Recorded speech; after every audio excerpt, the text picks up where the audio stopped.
can't understand where my head is at.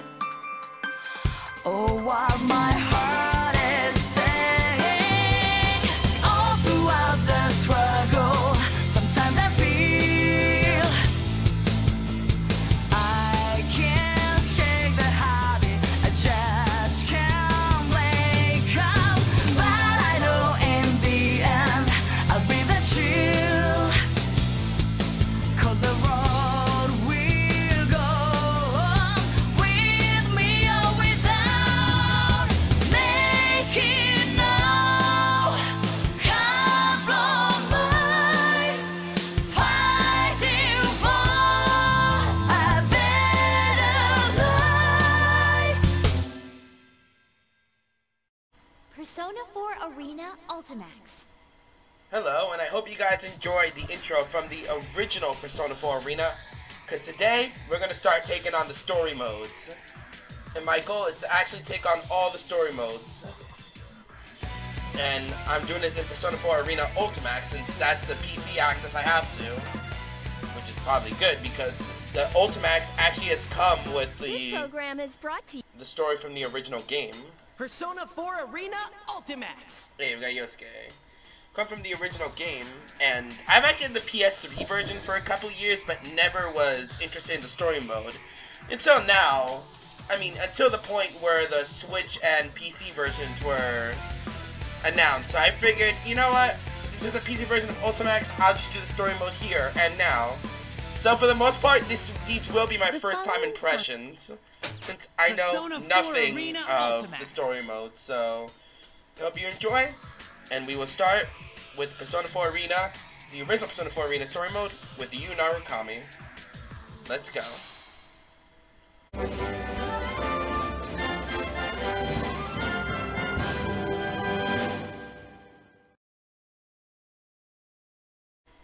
Alright.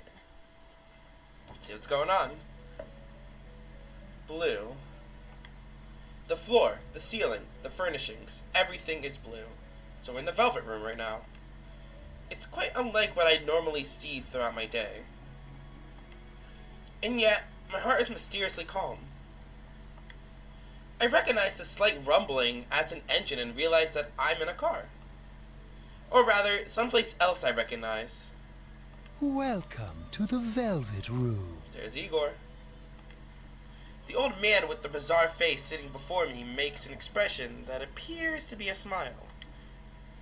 Sitting quietly next to the old man is a woman as beautiful and delicate as an ice sculpture. Ah, it seems we How's have a that guest with an intriguing destiny. My name is Igor.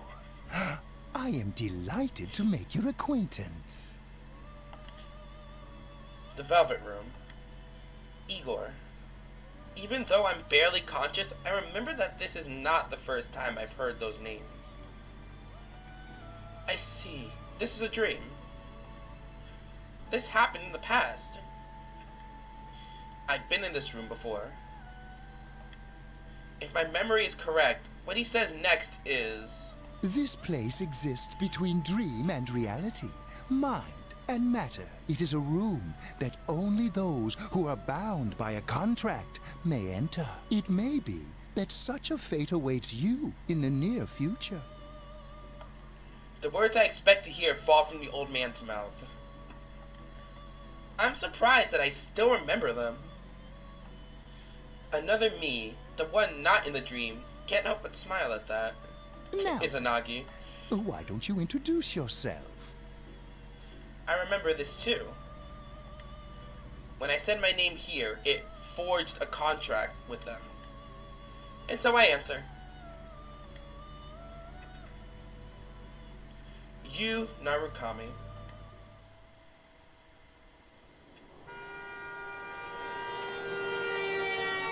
When I open my eyes, the light is so blinding that I have to squint. For a moment, I can't figure out where I am, and I look around. Right. I was on my way back. I mutter to myself and look out the window. The sky is somewhat cloudy, unfortunately, but the scenery is as peaceful as always. It seems that I fell asleep on the train, headed to the countryside, where I spent the last year in Inaba. If I recall correctly, when I first came to that town, it was an afternoon just like this. Yep, I dozed off in the same way back then and was summoned to the Velvet Room. That was when Igor said that misfortunes would befall me, and just as he foretold, I was dragged to an outrageous murder mystery. Is that supposed to be Yamano in the picture? Mayumi Yamano? That was no ordinary case. The Midnight Channel, shadows, and personas, the powers of the heart. I saw things that could scarcely be believed. But I made memories there that could never be replaced as well. Sorry, I was trying to see something. Hide the window. Oh, that's the window. Okay. We gained the powers of the personas, and we suffered together. I stood with my friend on the investigation team against these misfortunes and fought alongside them. There's no way I could have overcome such ordeals without their I help. wonder what everyone's been up to. After solving the mystery, it was decided that I would leave Inaba since my parents would be returning from overseas around the same time. I just read that in a mouthful. It's been about 2 months since I last saw them all, as they said goodbye to me at the train station. I had decided to stay at the Dojima residence during Golden Week so that I could spend the holiday with my friends. Of course, my uncle was happy to hear this, and his only daughter, Nanako, should be glad to see me too. Oh, damn it! I still haven't picked up Yosuke's gift. Well, it is something quite particular, I guess. Actually, I had received a call from Teddie, one of my investigation team friends this morning. The details of the conversation were a bit troublesome. Hello? Is this Sensei? Yeah, It's what's the up? bear! I'm really sorry to bring this up, but I forgot to tell you something very important. I have a special request for the souvenirs I'm sure you'll be bringing your bear's friend. Teddie, I'm pretty sure you're not supposed to tell people what you want them to bring you as souvenirs. I already have souvenirs for everyone, but oh well. Sure enough, Teddie was only asking for some snacks that aren't sold in Inaba, so it wasn't much trouble. Ah, there was one problem. Oh, and one more thing. Can I ask you to pick up something for Yosuke, too? I was planning on bringing something for everyone anyway, but go ahead. Cool! Well, Yosuke's been down in the dumps after his mommy burned his favorite nurse. Oh. She was what I called scorching hot. Just kidding. A nurse? Aw, This is come embarrassing. on, Sensei. You know what I'm talking about. His magazine. His nurse magazine with the chest examinations and the bear behind. I see. And you expect me to buy him a replacement? Of course, silly. People coming to visit are supposed to bring presents. I don't think it's supposed to. All right. Oh, I was planning to head back tomorrow, but since we're meeting up early, I decided to go back today. Can you pass that on to everyone? Aha! Then the sexy nurses will be arriving even sooner. It'll be like, Sensei, we have an emergency patient. Yosuke will be so happy. Are you okay, sure then, about that? we'll be waiting for you. I'm a little worried now. I hope he isn't telling everybody something that would give them the wrong idea. Well, I should just call again once I get there. But in the end, Nurses, huh? I wasn't able to pick one up for him. How can I put it? I feel bad for Yosuke if I gave him that magazine and every time he opened it, his friend's face kept popping up in his head. And I have to think Yosuke has his pride too. He doesn't need me buying him this stuff. Then again, this is Yosuke we're talking about. I'm sure he'll understand if I explain my reasoning. Probably. Now pulling into Yaso Inaba. This will be the last stop. Yaso Inaba. Oh, End of the line already. It looks like I've been asleep for a lot longer than I thought. Just as that thought came to me, a certain worry crossed my mind. If I had a dream of the Velvet Room, does that mean I'm going to be dragged into another adventure? No, I shouldn't think such things. I'm overthinking it. Igor had said, I am delighted to make your acquaintance, after all, so it's nothing but a dream. I mean, he said that the first time as well, but we still got dragged into the serial murder mystery. It's quite misleading, since I've had dreams of being summoned into that room ever since. The train begins to slow, and I take that as my cue to gather my belongings from the luggage rack above me. When the train comes to a complete stop, and the doors open, even the smell of the wind evokes a sense of nostalgia. I think I'm getting a little too sentimental. I step out the platform with a wry smile. Sure. Scene 1.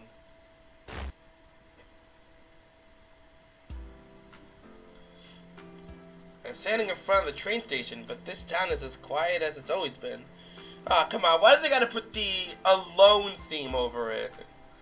Isn't it supposed to be a happy time? I realize that the sun has started to set, and the orange sky envelops the world. Now, what should I do? Today is May 2nd. According to the calendar, the latter half of the holidays will begin tomorrow. I told Dojima-san that I was going to arrive today, but it seems he's been too busy with work to come get me. Ryotaro Dojima, he's my uncle. I stayed with him last year. He's a detective with the Inaba police, and he's raising his elementary school-aged daughter Nanako by himself. It seems that he was suddenly contacted by a detective from the Metropolitan Police Department regarding last year's case, and will have to work late. What happened last year was very serious, so I guess it's not too surprising he's so busy. You shouldn't have worried about it. I recall how apologetic he sounded over the phone and can't help smiling. I told him that I knew the way over from the station, but a backpack with necessities and souvenirs for everyone turns out to be quite a load. Nanako must be waiting for me alone at the house, so I want to get there as soon as possible too. To be honest, I don't know when the bus will come. Maybe I should just call for a taxi? Just as I'm thinking this... Huh? Nanako? Big bro! It is Nanako! There's no way I'd mistake her. You came to meet me all on your own? Why did she come to the station all by herself? True, the Dojima residence is within walking distance, but it couldn't have been easy for her. And even though it's still light out right now, it will get dark soon, and the country roads are barely lit. What would she have done if I hadn't been here? I'm about to voice my concerns, but Nanako sounds slightly proud when she says... Don't worry, Dad knows about it. He gave me money for the bus. He said he couldn't make it, so I came instead. Welcome back, big bro. I wanted to see you so much. Thanks. I'm happy to see you again, too. I see. She must have wanted to show me that she's grown up, too. She is around that age, after all. For a moment, I'm surprised that Dojima-san let her do this. But I can kind of imagine what kind of conversation took place. Nanako had always been a capable girl, but over the past year, her housekeeping skills have improved greatly. She's proven herself to be very reliable. She takes the lead on many things within the house, even though Dojima-san can't compete with her sometimes. I can easily imagine that scene in my mind. And it's true that I'm glad someone came to welcome me. I take Nanako's hand and we begin walking side by side. Well, no sense standing around here. What's in the fridge at home? Lots. Dad and I bought a ton of stuff since you were coming to visit. That's the first thing I ask. If Nanako says so, then he really must have bought a lot. Dojima-san did say he'd pick up dinner for us, but if that's the case, maybe I should put together something to go with it. I ask Nanako what she wants to eat, and she looks back with a twinkle in her eyes. Are you gonna cook dinner? Ooh, I wanna help. Nanako and I make small talk while we walk through Inaba together, for the first time in a little while. Being here like this makes me feel as if I've gone back in time to a year ago. Maybe without all that Midnight Channel and murdery stuff. After we get back to the Dojima home, I hurry and unpack my belongings before heading to the kitchen. Nanako helps me out as diligently as she had claimed earlier. The way she mixes the egg seems more skillful than before. You're such a good girl, Nanako. Good evening. This is the Evening Journal with news for May 2nd. Our top story is on the domestic airline that was hijacked yesterday. Oh boy. The TV in the living room echoes throughout the house. Thinking back on it, it was on quite often in this place. When I first came to Inaba, Nanako was practically being raised by the television. Every day's great at your Junas. Yeah. There had been this odd sense of distance between us around that time. She hadn't started calling me big bro, and we didn't cook together like we're doing now. It's the little things that bring back memories. Right as we're about done making dinner, Dojima-san arrives with some deluxe sushi. Nanako quickly gets up and rushes to the door. She seems so happy when her father comes home. There we go. And this is a picture I actually posted on Instagram a while ago for one of the Father's Days. So now I know the exact scene it comes up. Dojima-san apologizes about the sudden increase in his workload, and then we all sit at the table and begin eating. Being here like this makes me feel like the 2 months I was gone never happened at all. There's a warm atmosphere as if I've always been a part of this family and have lived here with them for my entire life. I thank both of them from deep in my heart, and after I give them the souvenirs I brought for them, we enjoy chatting with each other as a family.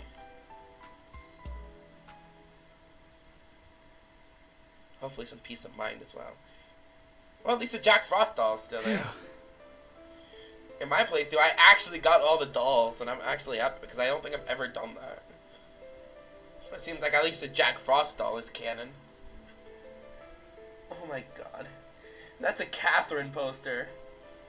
They replaced the Persona 3 poster with a Catherine poster. Wonderful. Well, that would make sense. I wonder if Persona 4 Arena was made just like very close to Persona 5, at least when it was announced. And if you guys don't know, the game Catherine was actually a base for what became Persona 5. But even so, Catherine also became its own game. Catherine wasn't actually supposed to be a game, it was just the base for Persona 5. So, yeah. It's its own game too. Another familiar room. This is the room that was prepared for me on the second floor of the Dojima residence. Nanako had fallen asleep after all the excitement. After carrying her to her room, I told my uncle that I'll be going to bed early as well, since I have plans. All he said was, okay, gesturing toward the second floor. I'm a little perplexed by this, but I have my suspicions. And as I opened the door to my old room, it seems I was right. The room is no different than it had been when I was living here. He said he wouldn't touch it. It's exactly the same as it was when I left Inaba. I closed the door with a feeling of wistfulness. Well, it's not the same way I left it. Oh, my dolls are gone. And also, canonically, didn't he take the dolls with him? So he wouldn't have had the Jack Frost dolls. And I noticed the models are there as well. As I sit down on my sofa and consider my uncle's thoughtfulness, I sigh in exhaustion from the long journey. I'll be able to see my friends tomorrow. Considering that there are still several days left in this holiday, it may be nice to leave early tomorrow and go visit the shopping district. It's raining. It's raining. The time is just before midnight. Well, we're going to check the midnight channel? In mere moments, it will be a new day. Whenever it rains at night, I end up checking the time. While I spent the last year in Inaba, I was always checking for the midnight channel, which is a popular urban legend here in Inaba. It's a bad habit of mine, even when I'm not here. I guess he just has this weird itch about him. If you look at a turned off TV at midnight on a rainy night, you will see your soulmate. And on the foggy night, it's literally just midnight. Discovering that this rumor was actually true was the first reason why I became involved in the murder investigation last year. But the person who actually appears on the midnight channel isn't your soulmate. It's the next victim. After discovering this, we all nervously sat before our TVs on rainy nights in order to solve the case. That brings back some memories. Nothing will show anymore, though. Will nothing really appear, though? I suddenly have doubts. Why would I think that? After we solved that case, we all confirmed the Midnight Channel wasn't appearing anymore. The empty screen stays silent. So why? Just in case. It's not going to turn on. There's no way. The more I think about it, the more I feel my resolve fading. I peer into the TV screen as if something is drawing me into it. The only thing I see is my reflection in the dark glass of the CRT television. Or so I thought. Here we go. Rivals. They are friends, yet powerful foes. Ooh. Everyone. Fighting program amongst high school students.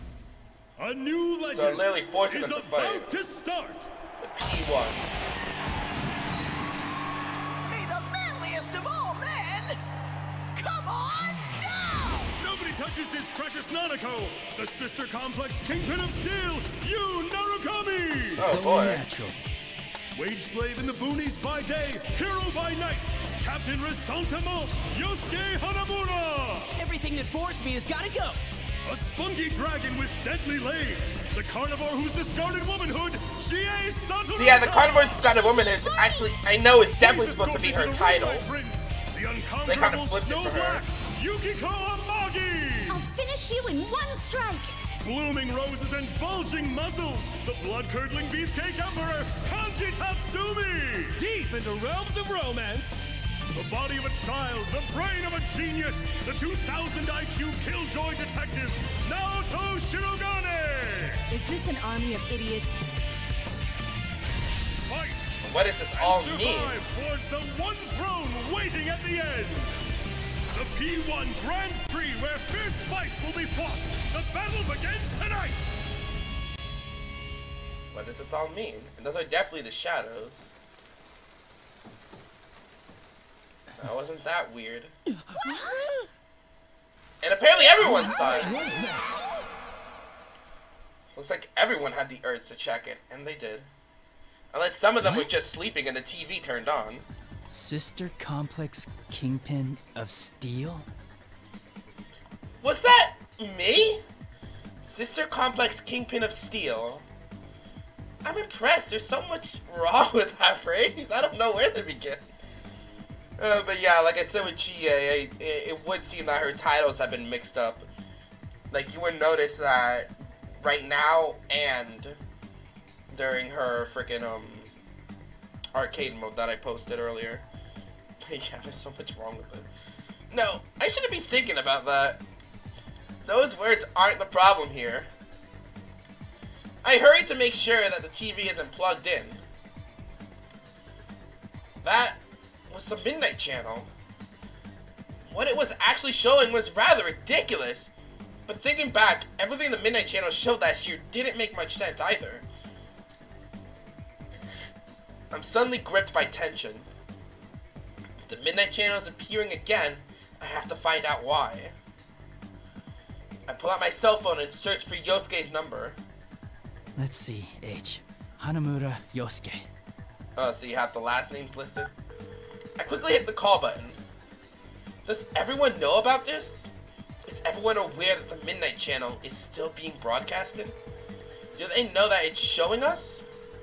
And that we've been given taglines that can only be described as uncharitable? Hello, this is Yosuke. Yosuke? It's nothing. I just freaked out when you called all of a sudden. Yeah, that's it. What's up? Hey, when do you want to meet? I could tell what's going on just by the sound of his voice. Yosuke knows about what's happened on the Midnight Channel just now, and he's trying to hide that from me. Considering that I've been out of Inaba for a while, he's trying to keep me from worrying about it. There's no need for him to be concerned about that. Then again, I can kind of understand how he feels. I am his friend after all. That's not why I was calling. I saw the Midnight Channel. You saw it too, right? Huh? I can easily hear Yosuke panicking on the other side of the phone. He's probably surprised that I saw the Midnight Channel when I shouldn't even be in Inaba right now. You must be thinking that the Midnight Channel is now appearing on a national TV network. Looks like Teddie didn't tell them after all. Did Teddie not tell you? Since we're meeting up early tomorrow, I decided to come today. I figured you wouldn't think I could have seen it, so I gave you a call. Well, I assumed you weren't here yet, so I didn't want to rely on you. You haven't changed. So how about it? You're not gonna leave this be, are you, Captain Rasantama? Why'd you zero in on that part? Did you see how they called you a sister complex kingpin? Mine's not that bad. You think? Oh, I ought to tell you, that program's not the only strange thing lately. Teddie, Rise, and Kanji aren't here either. They disappeared. I don't think Teddie and Rise are playable until Ultimax, though, but Kanji... For a moment, I'm at a loss of words. Not only has the Midnight Channel come back on, we've lost contact with 3 of our friends. I have a bad feeling about this. I can't believe that those 2 things are unrelated. Alright, we should get together tomorrow like we planned. Yeah, at the Jeunesse food court. Welcome back, partner. I'm suddenly reminded that I haven't even greeted Yosuke yet. I finally feel the sense of worry fade a little, and I answer with a smile. It's good to be here. No matter what has happened, our friends may be in danger.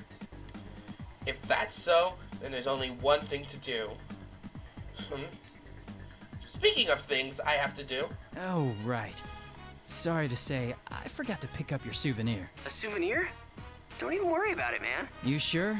I thought you were really looking forward to it. Those nurses. Nurses? I had a feeling he wouldn't get it if I don't tell him flat out. This is rather hard to bring up, but oh well. Yeah, Teddie asked me to get it for you. He said you were crushed that they got burned. Oh, wait, this is all... I didn't know you were into nurses. Shut up! That's enough! Dude, you're trying to wind me up, aren't you? Stay home, you jerk. But I'm already here. Well, I'll see you tomorrow. Captain Resentiment. At least it seems like he understands about his souvenir. In any case, the preparations have been made.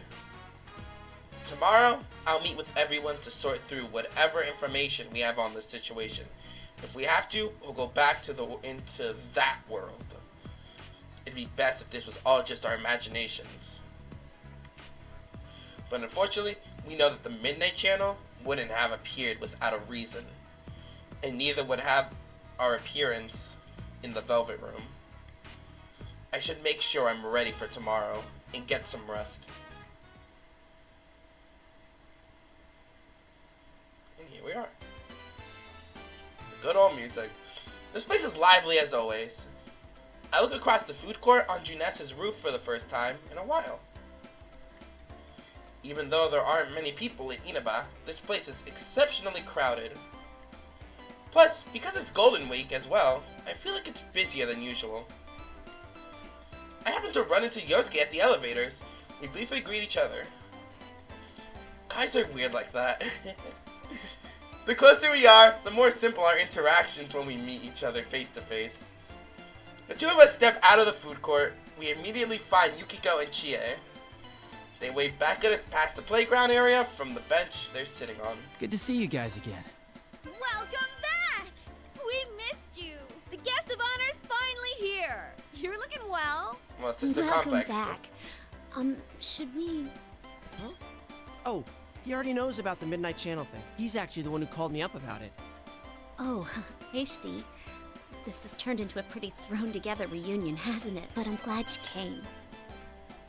We chat some more while we all sit down. Then Yosuke stands up and clears his throat loudly. He's probably been waiting for the right moment to say something.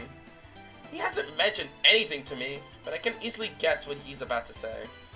We all look towards Yosuke. Well, it sucks that we can't hang out more before jumping into another mystery, but to celebrate our partner's return, I hereby reinstate the investigation team in response to the Midnight Channel going back on the air last night. Oh, the team is back! Just hearing that name again gets me all fired up. Yeah, let's do this! They're just I clapping. don't think the applause is necessary. But it is nice. Why not? It's been 2 months since we last saw each other, after all. Chie and Yukiko start chuckling when I shrug, and then Yosuke seems saddened at that. He still ends up laughing along as well. It's a relief to see that they're the same as always, but because of that, it makes me even more worried about the friends that aren't here right now. We can't start slacking off. We begin to sort through the information that we know about already. Well, let's get cracking. I mean, this is no laughing matter. No one's heard from Teddie, Kanji, or Rise. Just those three, right? Yeah. Oh, I got a hold of Naoto-kun, but I didn't tell her about this stuff. She told me she couldn't make it today because of her job, so I didn't want to worry her. She seemed pretty bummed that she couldn't be here too. If she has a reason for not being here and we can still contact her, then Naoto should be fine. That leaves Teddie, Rise, and Kanji. Not hearing back from them after an entire day has passed isn't normal at all. The relationship between their sudden disappearances and the reappearance of the Midnight Channel last night disturbs me. One thing's been bothering me. The picture on the TV was very clear last night. Yeah. Going by the pattern from last year, it wouldn't be that clear until after the victim entered the TV. Hey, isn't this the first time a big group of people was shown together? Plus, we're still here. Why us anyway? And what's up with those insulting descriptions? Spunky dragon with deadly legs. Oh yeah, she wasn't talking about that. She was talking about the title of the Carnivore's Discarded Womanhood. I know because I've seen part of the original Persona 4 Arena's arcade mode for Chie, and she is so insulted by the context of being a carnivore that discarded her womanhood. So I'm pretty sure that's what she was talking about. Chie seems pretty angry about it. Many of the locals know about the rumor of the Midnight Channel. In other words, this troubling broadcast has already been seen by who knows how many people. From what I've been told, the moment Chie tried to ask another student about the Midnight Channel, the other girl ran away with a look of fear on her face. It's no surprise that Chie would be angry. But in the end... What bothers me most is Teddie. He was acting like the host of that show. Yeah, and we can't find him. This smells fishy. Is he dragging us into another thing like he did with the Midnight Miracle Quiz? Then again, I doubt he would play a prank like this for no reason. I guess we'll just have to go inside the TV and find out what's going on. That's right. Go inside the TV. Now that's a clue. Out of everything, that was the element that shook our common sense the most. Out of everything we experienced last year. Actually, the murders in last year's event happened in another world inside the television. This world is filled with monsters called shadows that are born from people's hearts. Because my friends and I gained personas, the powers to defeat these shadows, we were able to enter TV screens and fight them. Won't we be stuck in there without Teddie to give us an exit? But even we persona users would find it extremely difficult to leave that world on our own. In order to come back, we need the exit TV that our friend Teddie was capable of creating. Not so. I've had Teddie keep the exit TV out on that side. Look at you, all prepared. I mean, think about it. What if we were half asleep and fell into a TV when Teddie wasn't over there? Isn't that a scary thought? Like anyone would be that clumsy. Or that close to a TV. It's safe for us to go investigate. Or that close to a TV while they're sleeping. Hello? No matter what the reason is, it's reassuring to know that we have an exit strategy ready for us. To be honest, I almost fell into it the first time it appeared in my room, after all. Yeah, there's no doubt But that your TV something's was too going on small. in there. Is everyone ready? We're all good to go. To tell the truth, I had a hunch that this was going to happen. Did you know? We all share a look to confirm our intentions. All of them nod back. I could see the seriousness in their eyes. Even though there was a 2-month gap since I last saw them, they still continue to put their trust in me. I feel a slight sense of pride as I stand up from the bench. My god, my voice! The large screen TV in the electronics department is directly below the food court. That was the entrance we always used last year. But that TV was bought out. So imagine that.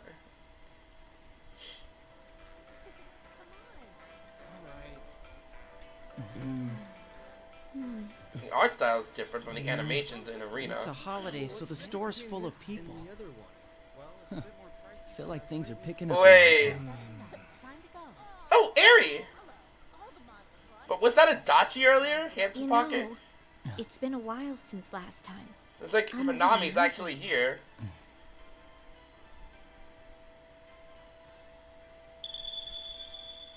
Whoa, wait! There are still people in this aisle! Hey, get ready! The customers are going away! That was definitely Adachi. I guess Eri left with her son. Let's go! Yeah! No time like the present.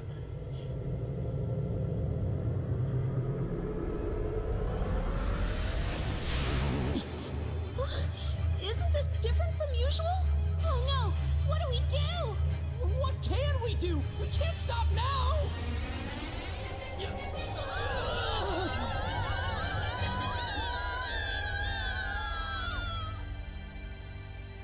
Yep, this ain't the normal TV world anymore. I hear a voice. It's a woman's voice. It sounds familiar to me. This voice is... Margaret. Welcome to the Velvet Room. I don't sense that distinctive floating feeling that I usually have when I enter the TV world.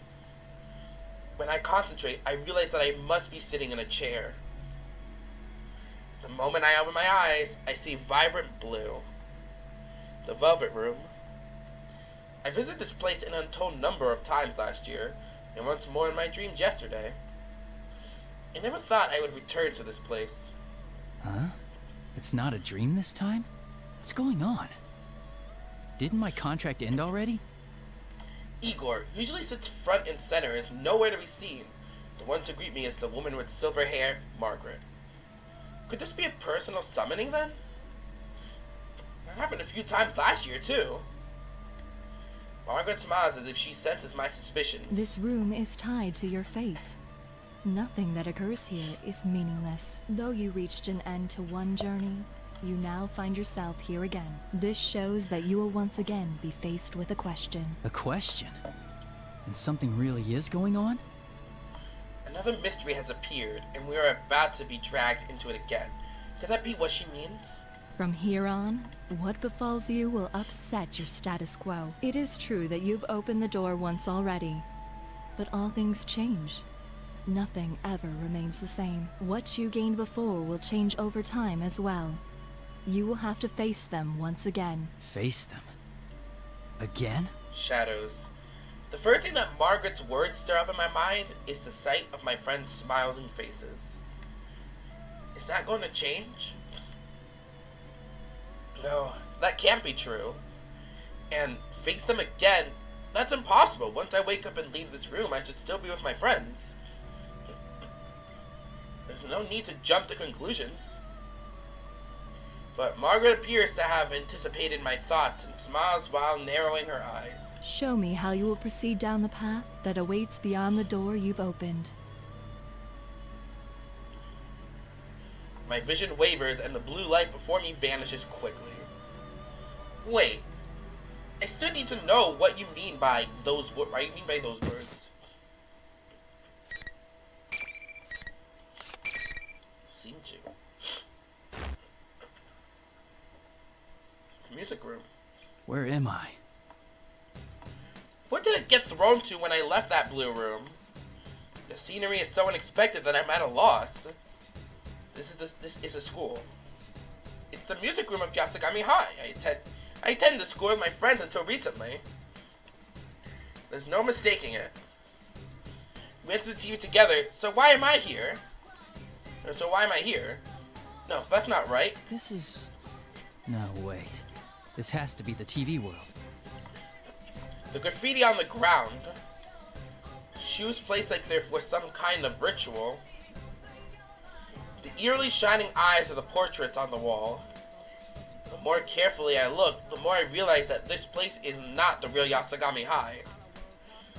Most of all, I sense no warmth from this place, like I always did from the students who would come and go from here. This is a fake. It's definitely not the school I attended. But what happened to turn the world inside the TV to this? On top of that, we entered the TV from our usual entrance, but I ended up in a completely different place. This has never happened before. I also realized that my friends aren't with me either. Did we somehow get separated? I started to feel chills down my spine and look around. Hello! Sorry for the wait! Greetings, boys and girls of Yasogami! The P1 Grand Prix is about to begin! There's no need for manners or courtesy or anything today, so let it all hang out! Tell us how you really feel. What the? P1 Grand Prix? Rise? I shout out questions, but she doesn't answer. This is Rise Kujikawa, one of my friends on the investigation team that we couldn't contact. Does she not hear me, or is she choosing not to respond? As I ask myself this, I hear different voices echoing as well. I look around in surprise. These voices, if not just from one or two people, I see countless students staring at me from the hallways, the entrance, everywhere I turn. Huh? May I have your attention, please? I, Rosette, will be your commentator, but first, the General has a few words for you all. What's going on? Why are there so many people inside the TV world? Before I can think of any answers, Rise makes another announcement. And as if on cue, the monitor in the music room turns on. What appeared on it was Teddie. He was wearing a strange hat and cape, just like he did on the Midnight Channel last night. First Rise and now Teddie? What are they doing?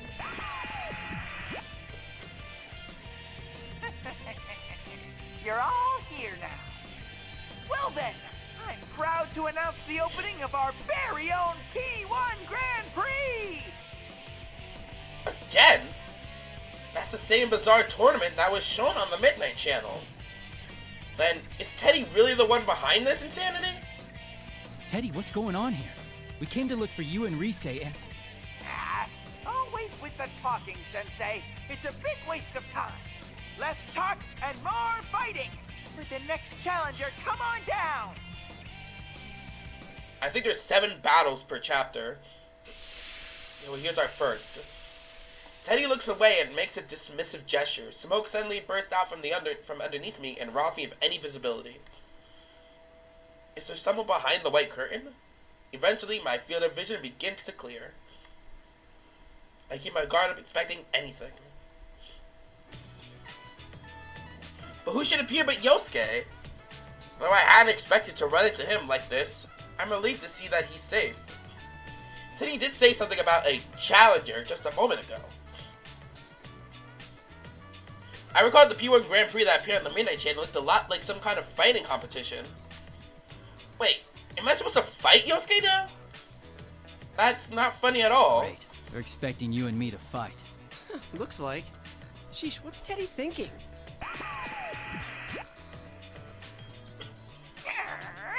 Starting that up already? I won't let you get all buddy-buddy with each other. These battles are fought to the death. Only the victor can proceed. This joke's gone on far enough, Teddie. We're not gonna play along with that. I look over at Yosuke hoping that he would agree with me. But he doesn't appear interested in what I have to say. Is this Shadow Yosuke? Oh, really? I guess he should declare me the winner then. Unless he's enjoying. What? You don't plan on fighting, right? That means I win by default. That was not what I was expecting to hear. What's gotten into you, Yosuke? Do you have some reason to be talking like this? I can't figure out what's going on. Yosuke continued to speak in his carefree manner. Is that something that I simply couldn't believe? Oh, but is that okay with you? I mean, since Nanako-chan's here and all? Nanako's here? Wait, really? You haven't seen her? She's with Teddie. That can't be. I saw Nanako back at the house when I left this morning. And even then, Nanako can't enter the TV world on her own. But she's in this world? I can't believe it for a moment. But what if it is true? Just coming into this world could tire a person out very quickly. On top of that, if someone who can't use a persona comes here, it can sometimes even be fatal. Where is she? And she almost died Yosuke, before. where's Nanako? Oh, what's gotten into you, partner? No need to get hysterical. Why are you so calm about this? You know what happened to her last time she came here. Yeah, it's a shadow, Yosuke, definitely. Nanako did come to this world once last year. It was not something any of us would have wanted to happen. That was the start of a whole chain of events. Remembering them is heart-wrenching, even now. So why? No, even then it might be wrong for me to lash out at Yosuke for the way he's acting. Calm down. I need to think straight here. All Yosuke said was that he saw her with Teddie. Then, was Nanako brought here by Teddie? If he's the leader of this tournament? Yosuke, be straight with me. Are you sure Nanako is with Teddie? How should I know? If I had to guess, I'd say she's probably still with him. Man, are you alright? Are you that worried about Nanako-chan? It's no wonder people look at you funny, thinking you have a sister complex. This is shadow Yosuke, definitely. The sense of wrongness that I've been feeling this whole time is getting even stronger. True, Yosuke may have some insensitive things, or may say insensitive things, but mostly that's because he reads too much into a situation and acts out over it. He's not the type of guy to enjoy making hurtful remarks like this. He's not the type of guy to enjoy making hurtful remarks Yosuke, like this. Are you alright? Huh? What are you talking about? I should be the one saying that to you. She's not even your real sister. All that big bro stuff really creeps me out. It was a while ago that I saw her. It's probably too late to save her now. You know how things went last year, after all. Yosuke. He's definitely not the Yosuke I know. Yosuke is my friend. He wouldn't be so callous as that. At least, I thought so up until now. He was the one who had to face the pain of losing someone he cared about when the murders first started last year. I can't hate him for accidentally mentioning someone who was dead, but the way he's acting, he's doing this on purpose. I silently draw my sword and face Yosuke. Draw your weapon. You'll get your fight. What? Dude, what are you saying?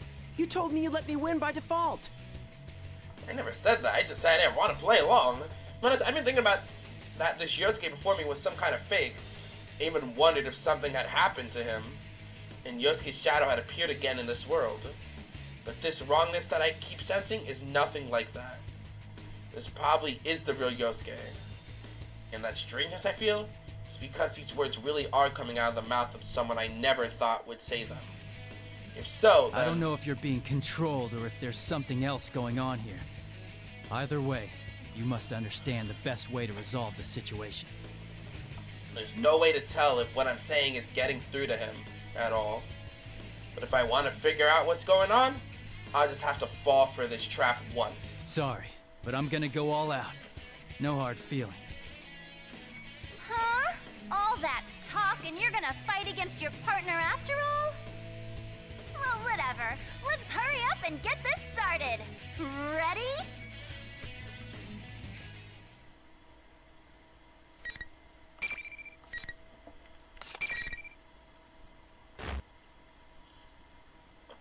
Jumping in with.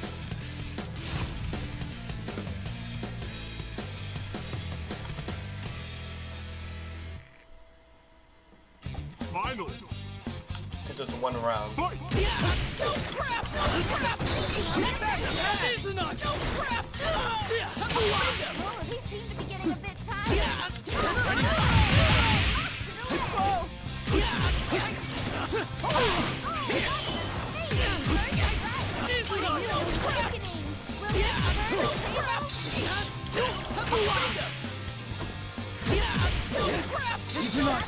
Just getting started. Let's end this. 1,000 die while 1,000,000 are born. Let's do it. It's over.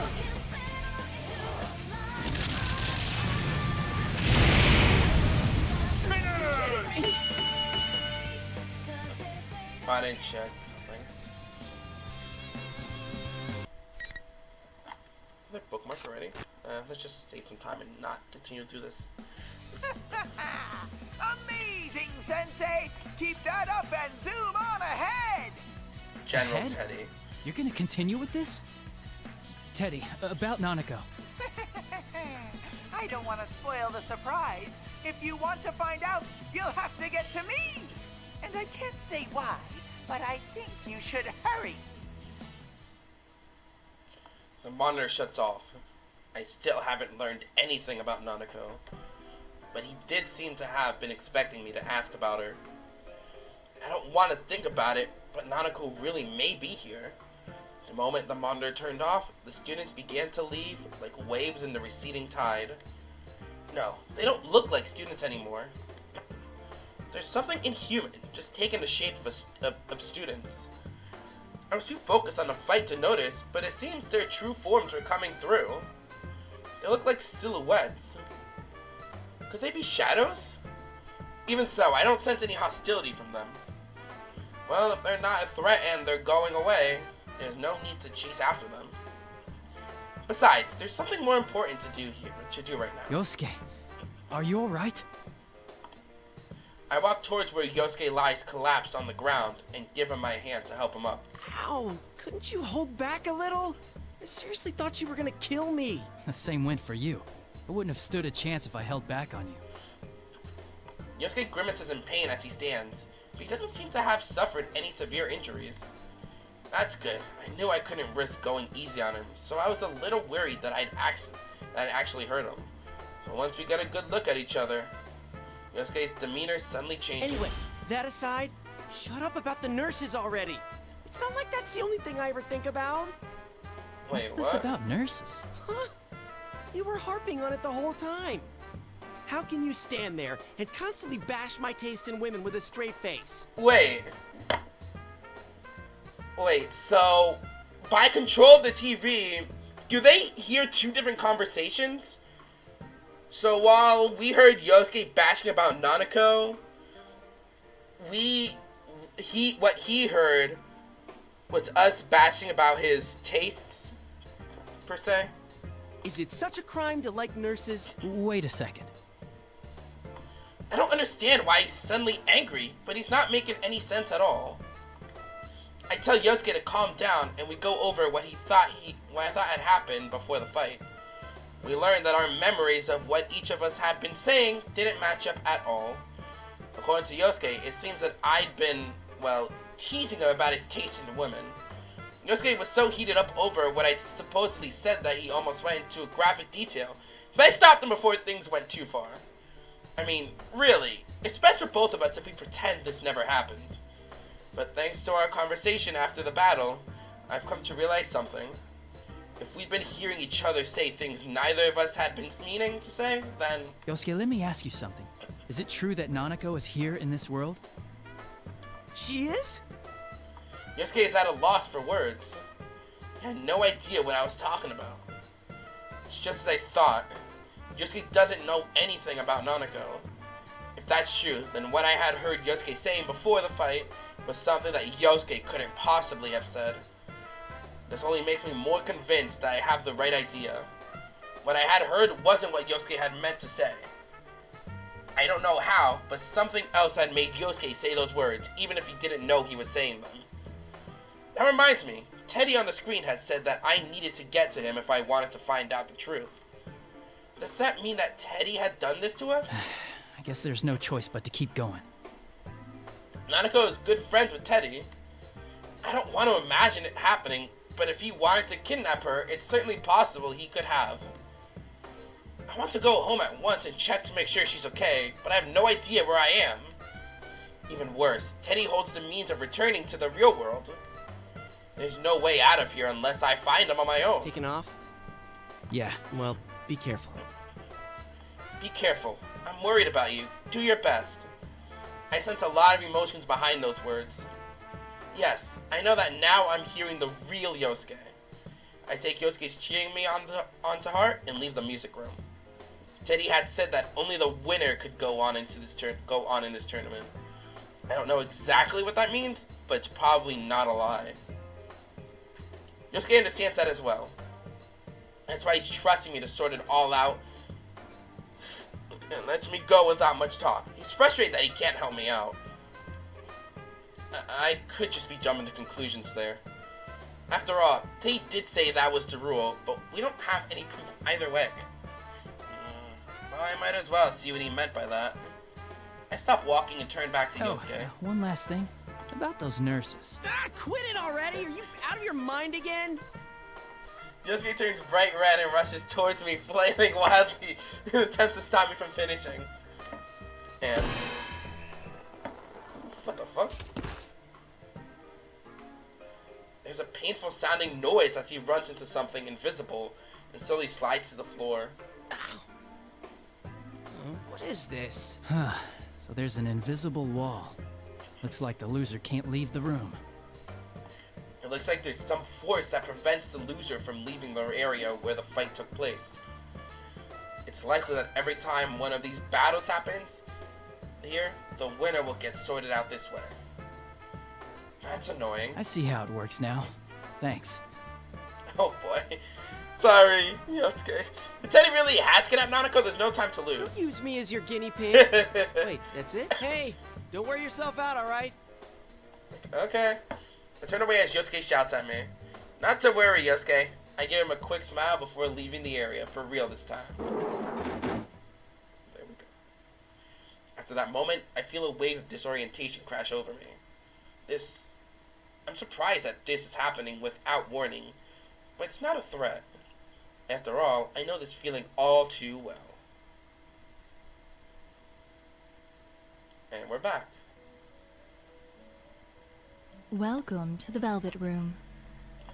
I had been leaving the music room, but now I'm sitting in the Velvet Room for some reason.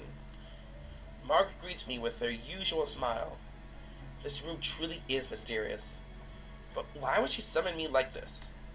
Margaret sees my suspicious expression and speaks Things have only just begun, and yet you already seem tired. The misfortune that has befallen you can be thought of as a sort of trial. A trial? I want to know the details behind her words, but I know that she won't answer me even if I ask. The inhabitants of the Velvet Room never reveal everything. That's because they can only watch over the choices their guests make. Margaret's smile broadens when she sees that I don't intend to ask her anything. Indeed. I am an observer on your journey. I would do nothing so thoughtless as to force you to make choices. You do not need such provocations. I already know that you shine brilliantly enough. The shine she speaks of. Could it be about my ability to use personas? Yes, that is part of your brilliance. She read my mind. Personas are masks of resolution, strengthened by controlling one's heart. By forming bonds. You understand this well, don't you? Yeah, that's how we all fought up till now. Yes, indeed. But one's heart is intangible. It cannot be seen and cannot be felt. When polished, it releases a strong light unlike anything else. But it can also be clouded by trivial things. Have you ever felt that way? Yeah. You may be more conscious of that fact than most, because you hold the power of the wild card. I guess that's pretty much how it works. Margaret's voice fades away as she answers me. From here on, you will be forced to re-examine the things you know as bonds. How will you face the changes to come, and what choices will you make? We're in the school still. Whenever my eyes again, I'm in the school's hallway. I turn around and see the door to the music room closed behind me. Was I only summoned to the Velvet Room in spirit? There's no way for me to figure out what just happened, but I think back on what Margaret had told me. The changes, huh? Even though the people of the Velvet Room avoid saying much, what little they do have to say always has meaning. Well, it's true that Margaret has said some strange things while I've known her, but she's never said anything meaningless while on duty. I would assume that this would be the case now. I may have to keep her words to heart.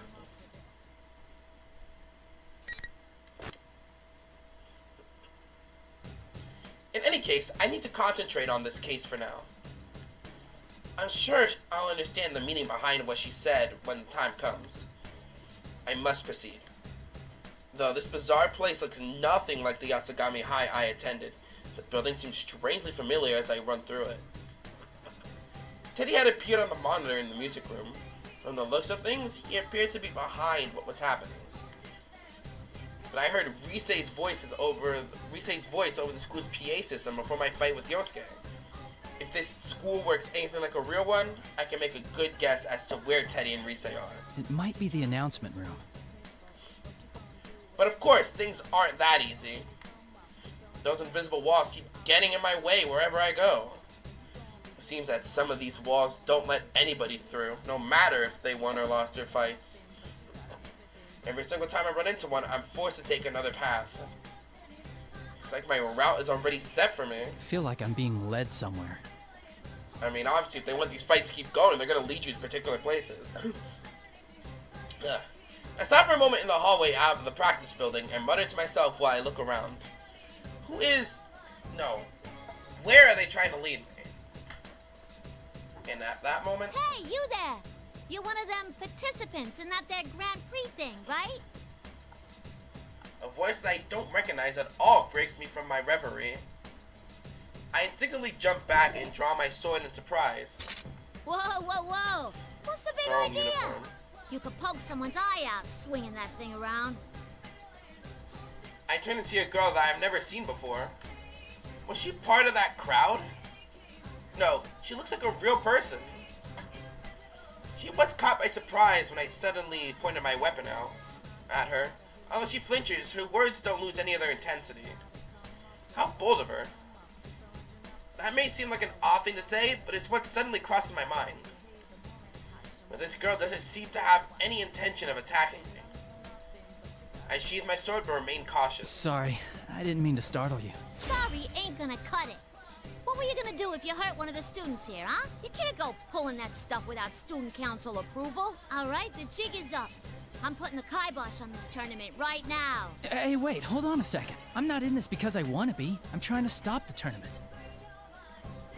I'm trying to act non-threatening, but the girl continues to glare at me. Who in the world is this girl? Labyrinth. She's wearing a Yasogami High uniform. She says something about the student council, but I don't recognize her. You don't encounter people here in this world that often. When a person is here, then they're either a Persona user Why or are you here, by the way? Wait, did you fall inside a TV? That's right. I might have put it a little differently, but if she can't enter a TV herself, the only possibility is that someone threw her in. That was what was happening in the murders from last year. All inside a TV. What kind of nonsense is that? She's not aware of it. But if she was a Persona user, I don't see why she'd hide that fact. If she was trying to keep that from me, then she wouldn't have come to talk to me like this. And does that mean she is a victim after all? I carefully choose my words to avoid provoking the girl and introduce myself. I'm Yu Narukami. I was a second year at Yasogami High until last year. Huh? Last year? But that uniform. Oh no, this is kind of my usual equipment when I'm in the TV world. Equipment? Never mind. Forget it. Well, if you were only around till last year, I ain't gonna blame you for not knowing. I'm the new student council president. Nice meeting you. The Steel Council president. Student Council president. If I'm remembering correctly, the Student Council election should have taken place just before the holidays. I have no knowledge who won any of those elections since I'd left Inaba before they took place. That reminds me, I didn't have any friends on the Student Council last year either. This girl may very well be the president. No reason not to believe her. Now it's your turn to spill. You said you ain't in the tournament because you wanna be. Then what are you doing here? And what's this tournament about in the first place? I feel that if I don't explain things very clearly to her, it will only provoke her further. But trying to tell her everything about what's going on here will only confuse her. I leave out the fact that this place is inside a television and tell her about the other things that are going on. First, I tell her about Teddie, that a friend of mine is likely the one who set this tournament up. Second, I encountered some of my friends who were dragged into this as well, but they were acting strangely. And third, that my cousin Nanako, still in elementary school, may have been dragged into this mess. The girl calling herself the student council president seems skeptical while I talk, but eventually she sighs. So if I got this right, you didn't start this, but your friend did. Likely. Well, you don't seem like you're lying. It seems that she somehow grasped the gist of what I was trying to say. I thank her out of politeness, but she laughs and asks why I'm thanking her. There's still one more difficult task left at hand.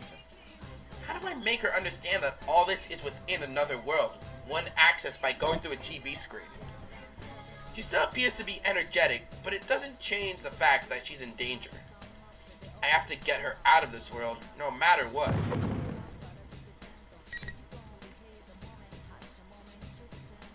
Let's go look at the sound.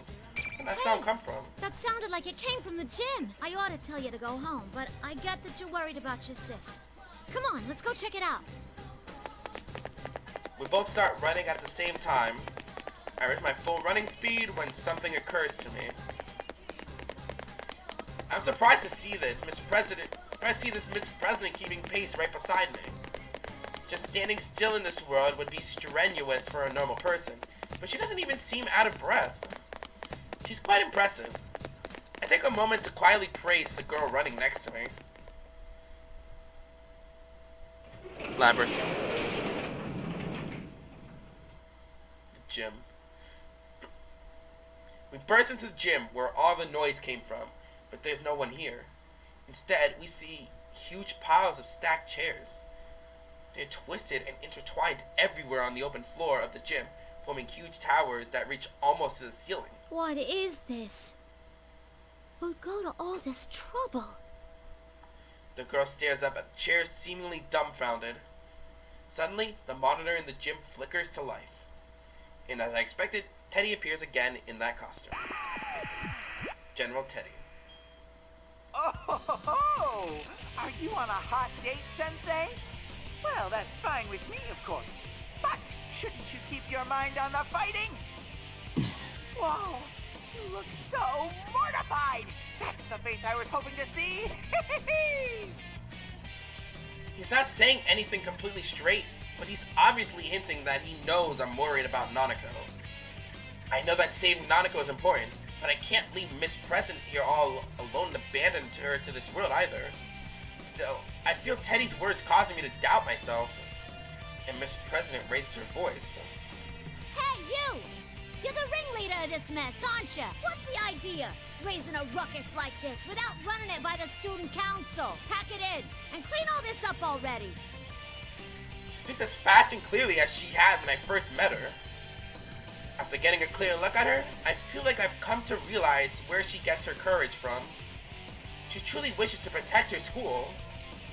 Her strong awareness of her duty is surpassing her fear. But Teddie on the monitor looks annoyed and sneers at Miss President. It's incredibly detestable. I can't believe that Teddie can even make such a malicious expression. What's that tiny thing? I'm in the middle of an important conversation with Sensei. A yappy little mutt like you should be muzzled and sit in the corner. Sit, puppy, sit! He has absolutely no intent of dealing with her seriously. Miss President turns bright red in humiliation from being brushed off like that. This is enough. I take a step forward to put myself between the monitor and Miss President. I got I'll take it from here. It's all right. There's nothing to worry about. Miss President's lips are trembling. She must be angry that there's nothing she can do herself. I don't want that anger to be in vain, so I turn to face Teddie on the monitor. That was pretty harsh, Teddie. Hard to believe a womanizer like you would say such things. Huh. What's so attractive about a shameless liar like her? Liar? Do you know something about her? The way he said that makes it sound as if there's some history between the two of them. But as usual, he doesn't bother to give any details in his answer. Come on, Sensei. Your opponent's getting tired of waiting for you. With the next challenger, come on down! After that line, another cloud of smoke rises from the floor. But this time, it's Yukiko who appears. Oh, thank goodness you're safe. So what conversation are we gonna have this time? What's the matter? It's nothing. Are you all right? Has anything odd happened to you? Odd? No, I don't think so. Yukiko seems alarmed to see me in a defensive posture. I feel my shoulders relax and release as I shift my weight to stand normally. It seems that she hasn't been affected like Yosuke had. I didn't think I'd be that tense though. Now that's the Yukiko I remember. She's as sharp as always, exactly when we need her. If she's not being confused, then I can really ask for her help. I try to explain what I need from her. Nanako might be in here. I'm heading to the announcement room where Teddie is. I need you to protect this girl for me. She might be a victim of all this. I motion towards Miss President standing next to me. Yukiko looks at me in surprise. I don't blame her though. But what Yukiko said next was even more surprising. Why do I have to do that? It's not like I know her or anything. Yep, this isn't the Yukiko we know. I'm not going to help her because I don't know her? Is that really what she's saying? I can understand that she might be cautious when meeting someone for the first time, but would Yukiko really think that way? It's going to be the same as with Yosuke. That same uncanny sense of wrongness is coming back to me when I hear Yukiko speak. Yukiko, not you too. Calm down and listen to me. Can you understand what I'm saying? Huh? What are you saying all of a sudden? I can hear you clearly. What did you mean by you too? When I try to question her, Yukiko's expression returns to normal. I can't tell anymore. She doesn't look like she's being controlled by someone. Am I overthinking this too much? At the very least, she doesn't seem enthusiastic about this P1 Grand Prix. This is probably a trick the enemy is playing on us. They're trying to get us to fight each other. I'll say it one more time, Yukiko. I'd like you to protect this girl for me. Sorry, but I don't know how to put this. It just feels like you're being really selfish. You always help people who have nothing to do with you, and I admire that. But where does that leave us? It's always your friends who get put in danger because of your self-centeredness. I'm used to hearing her voice, but her words are scathing. I'm convinced now. There's no obvious change in her attitude like there have been with Yosuke, but something must be warping Yukiko's words too. Her words may seem like a sound argument, but she means something else. I don't care if someone who isn't related to me gets hurt. That's definitely not something Yukiko would say. The real Yukiko would never say something that disrespects the value of a life that way. Don't be deluded. Whatever happened to Yosuke is happening to Yukiko too. I don't understand the details, but Yukiko hasn't had a complete change of heart. Yukiko. What the? Yuka? When I draw my sword, Miss President quickly tries to stop me. But I can't answer her right now. The battle will clear up this pointless misunderstanding between us, and the time to fight is now. Ooh, now that's our senpai. You'll show no mercy, not even to a girl if it's for your own goals. You're a real bastard with a sister complex. Keep it up and bring them all down. I ignore the taunts being delivered in Risei's voice. Even if our words aren't getting through to each other, and we have to fight without understanding what's going on, we'll come to an understanding later. I have to believe her. Both myself and my friends. I have my sword to the side to protect Miss President, who is standing behind me. Sorry, but you need to stay back. Whatever you see here, try to stay calm. Promise me you won't run away. What happens next will probably surprise her greatly, but I doubt Miss President will run away. She's already shown me how strong her determination is. I glance at her over my shoulder. Although she looks worried, she still gives me a slight nod of agreement. Now, time to do this. I must end this as quickly as possible. Persona! Izanagi. I concentrate all my senses to summon my strength of heart. My persona Izanagi. If I allow myself to go easy on Yukiko, she will surely defeat me. Yukiko smiles faintly and takes her battle stance. She resisted the idea of protecting Miss President, but she seems to have no qualms whatsoever about fighting me. There's definitely something else controlling her. Come, Konohana Sakuya. Yukiko's black hair forms graceful arcs in the air as her persona, Konohana Sakuya, rises behind her.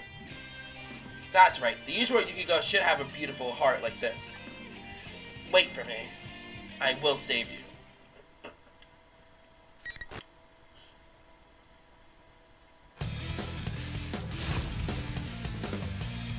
Let's do this.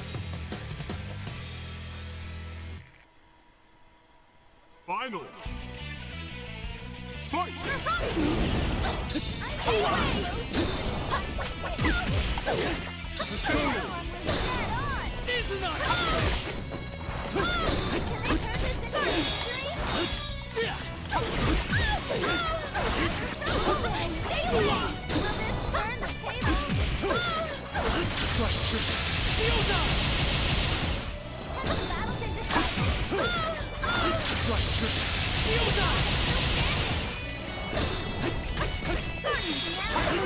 The real goal was to make sure she didn't use her insta-kill.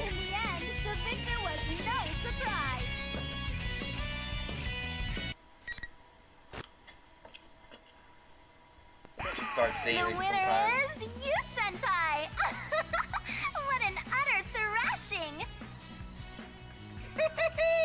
I love all this animosity! Animosity. Hockey's self-righteous friends showing how they really feel by beating the crap out of each other. That's the real thrill of the P1 Grand Prix! I don't care to hear any more of Teddie's jests. I still have reservations about fighting against my friends, but I now know that there is no other way to save them. I'm resolved to do what must be done. Also, there's no knowing if Teddie and Risa have been affected just like Yosuke and Yukiko had. If they are, then there's no use in trying to talk to them through the monitor like this.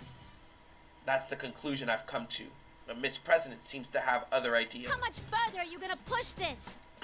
Why are you doing it anyway? These guys are friends! What's so much fun about making friends fight each other?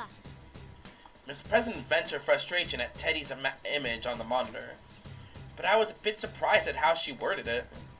She seemed more upset that he was making friends fight each other, not why he had dragged the entire school into this mess. We've only just met, but she clearly sympathizes with us and understands the pain we're going through.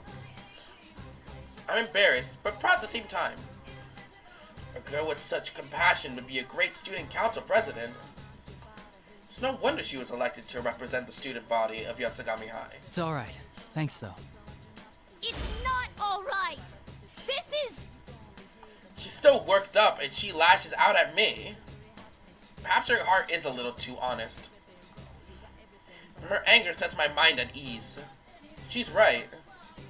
What General Teddie is doing now cannot be forgiven. I glare at the monitor. Sorry, but you're not getting your wish. What? Did you think this would be all it took to break us apart? That it would make us hate each other? Sorry to say, but that's a huge mistake on your part. I believe in my friends. They'll never get taken in like that. You're so stupid! What kind of sensei are you? I'm warning you now. If you really are Teddie, then we'll get you back to normal no matter what it takes. Even if it costs us our lives. But if you're an imposter, hiding behind Teddie's face, I will make you pay for toying with us. Teddie scoffs and turns around. The monitor suddenly switches off. Suddenly turning on us without any signs of remorse. That's not like Teddie at all. No, he's most likely not the real Teddie. Seeing the anger in his face only strengthens my suspicions. Someone must be taking Teddie's form to make it look like he's the one committing these acts. That girl's come around. I immediately rush to Yukiko's side. Are you okay? Yukiko, are you alright? I'm sorry I couldn't go easy on you. No, it's okay. You weren't your usual self, but I could tell by your eyes that there was something going on. I'm sorry too. Did I hurt you? Kinda, yeah. I sure wouldn't want to get into it with you again. I try to pass it off as a joke, and we look at each other and laugh. Things are going the same way as they had with Yosuke. It's become clear now. Hey, did I say things that offended you earlier? Yes. You did. Yuko hesitates, as if even remembering it as a difficult experience. What in the world did my lucid say to her? I bet it was something horrible. Whoever's doing this is certainly finding the most annoying way of getting us to fight. What I supposedly said to her doesn't matter. Yukiko is still hesitant to bring it up, so I tell her not to worry about it. I don't need to know what I said. I just wanted to see if my guess was right. It looks like our enemy has the power to confuse our senses. My first opponent was Yosuke. and he told me a similar story after we fought. Huh? You said something bad to Yosuke-kun too? What did you tell him? You sure you want to know? If I'm the only one admitting to what happened, that's not fair, is it? But that curiosity is in line with the Yukiko I know. I evade the issue with a smile and call out to Mr. President, who's standing behind us. What kind of people are you? Hmm? Oh, right. We used our personas. Yeah, we should at least explain to her what's going on. She did see everything that had just happened. This would be a good opportunity to tell her everything. I introduced Mr. President and Yukiko to each other, and fill in the parts that I had left out of my previous explanation. I tell her about the personas. I tell her that we're actually in a world inside the TV. And I tell her how the scenery here changes according to the hearts of the people who enter it. She looks doubtful while I'm talking. Considering that she's just seen our personas only moments ago, she doesn't immediately deny it. Still, it seems that she can't accept it at all either. She crosses her arms as if lost in thought. On the other hand, it seems like Yukiko didn't know that Yasogami High had a new student council president either. Yukiko apologizes for not having paid attention to the elections in April. And that's it in a nutshell. So, that's what you meant by falling into a TV. Yeah, which makes me believe this school could be a part of your mind that's materialized. This school came from me? That's a lot to swallow. I'm not surprised. Why is it different this time around, though? Usually the victim's shadow appears first. That's right, I had doubts about that too. There's a reason why it's dangerous for people who can't use their personas to enter this world. Besides the obvious reasons such as not being able to escape and being unable to protect themselves from shadows, the person's shadow separates from them. The shadows that split off are strongly attached to the original people they came from, and will try and harm them in order to become independent identities. I hadn't given it much thought since Miss President seemed so energetic, but it's still possible that this has happened to her as well. I put this together with the conversation I had with Teddie a moment ago, and come to a conclusion. The Teddie who's hosting this tournament. What if he's actually this girl's shadow? Huh? I noticed he got agitated when I called him an imposter. A fake Teddie would mean he's someone else using Teddie's form. I see. If this place reflects Miss President's heart, her shadow must be here. And right now, the strongest candidate is... That's right.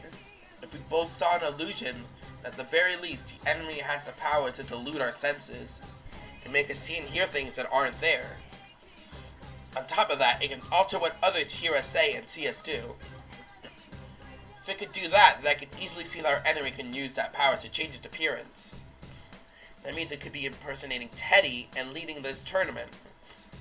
That still leaves the question as to why it would take on the appearance of someone it doesn't know. I've seen shadows in the past that took on bizarre appearances, but this is the first time I've seen one impersonate an existing person. Does this shadow have some kind of objective? When I come to my senses, I see that Mr. President has turned pale and is staring down at the ground. All this talk of shadows in another world doesn't seem to be reaching her, but she seems troubled at the thought that she might be causing all this trouble. I'm about to tell her that the actions of her shadow aren't her fault. But Miss President rises to her feet. I'm gonna check out the announcement room. That General Teddie's behind the whole shebang, right? And if he came from me, then I gotta own up to the responsibility.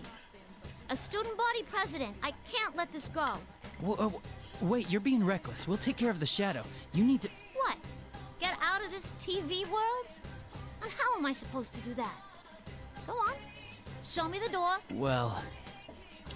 Her eyes are filled with defiance and determination, just as they had been when I first met her. Her sense of responsibility and her awareness of her duty say that she will never back down.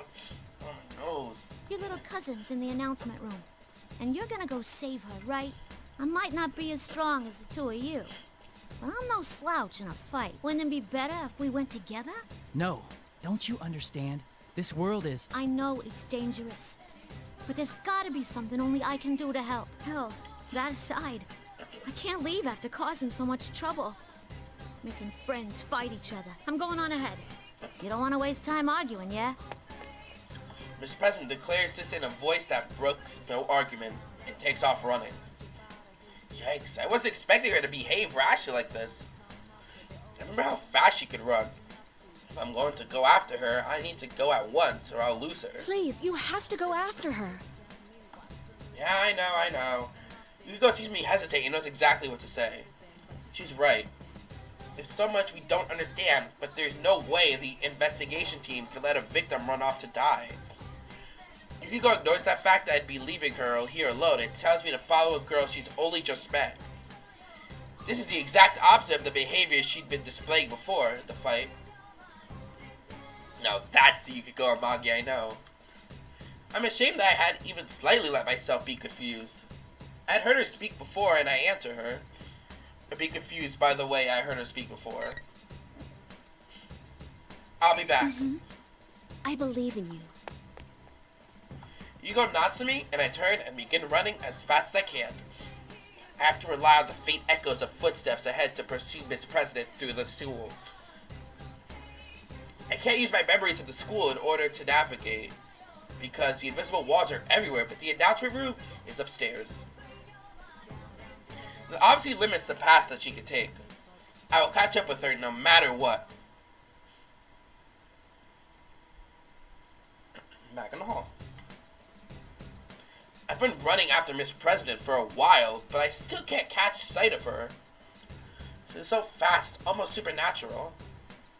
I even begin to think that her path may not be hindered by the invisible walls. Wait a second. Now that I think about it, she's not a participant in this P1 Grand Prix. She didn't appear in the introduction video, and even though she'd been there when I faced off with Yukiko, she wasn't affected by the rules. Could she be able to walk through these walls? If so, then catching up to her would be quite difficult. Just as I'm thinking this, suddenly a blue door appears in my path. Oh, the Velvet Room, again. I've seen this before. This is the entrance to the Velvet Room. I don't have time to deal with this, or so I think, but when I consider the timing of its appearance, I can't help but feel that there must be a reason for it. I make up my mind and reach for the door. As I walk through the door, I feel a slight sense of lightheadedness, and I close my eyes reflexively. While I open my eyes, I'm seated in my usual position, and Margaret smiling quietly at me as if nothing is different. When she sees that I've noticed her, she speaks as if aware of my impatience. You seem flustered, but time has no meaning here. Margaret politely points this out, knowing that I'm in a hurry. Time is meaningless, huh? I thought I had figured out a few things about this room, but it seems that there's still more for me to learn about it. If time doesn't pass while I'm in this room, then I should concentrate on what she's about to tell me. Once again, as if reading my thoughts, Margaret smiles. It seems you've emerged victorious and have come away with a piece of the truth. Though you are in a garden of deceit, you have the vision to go forward. Very impressive. Is that student council president's shadow really the cause of all this then? Who can say? All I know is that you are getting ever closer to the truth. There is one thing I can tell you.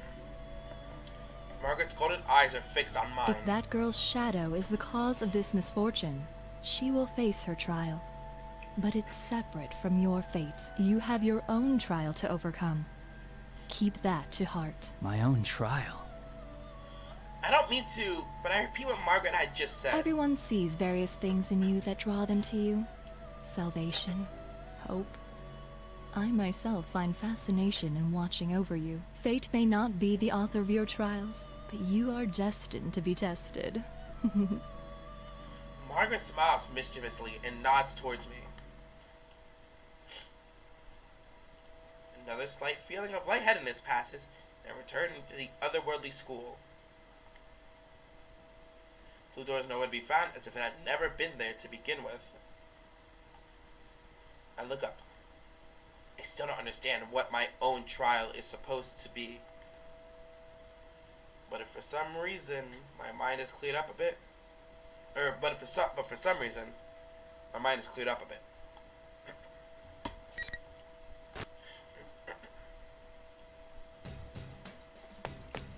In any case, I need to keep chasing after Miss President.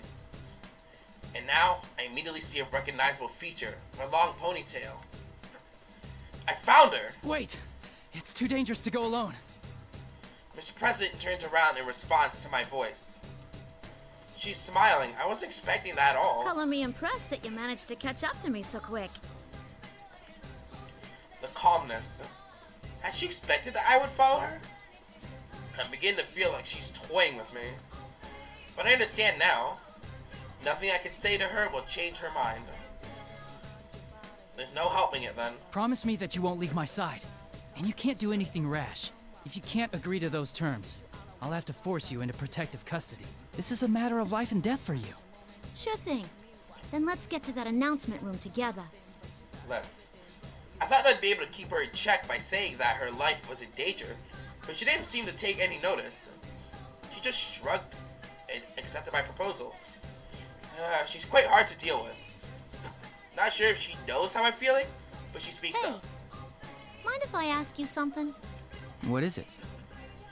There's a moment of silence. As I'm about to ask her to go on, Ms. President continues. It's tough, being forced to fight your friends, huh? Oh, sorry. You don't gotta answer. She must still be thinking about my fight with Yukiko. True, I'm slightly hesitant to talk about any of this, but it's a question that must be answered. That's how it feels to me. No, you're right. If I could avoid it, I would. But I believe in my friends. You mean your friends won't hate you after the fight? Or you think they'll understand that you don't really want to fight? I don't know. Both, maybe. I mean, there's no way we'd fight each other without some kind of reason. Will she believe that answer?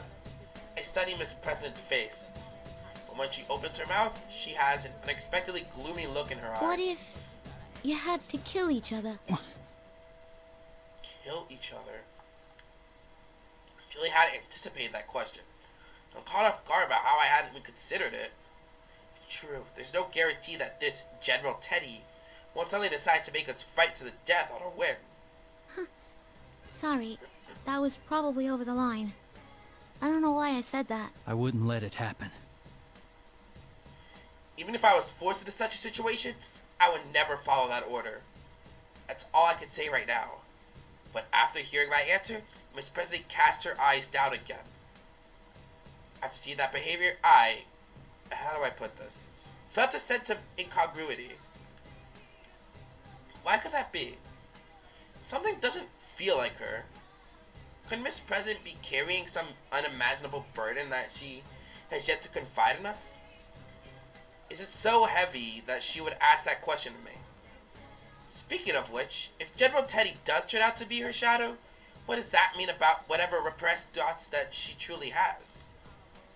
Suddenly, it seems that her courageous and cheerful demeanor are a mirror image of that, and a slight sense of fear chills my spine.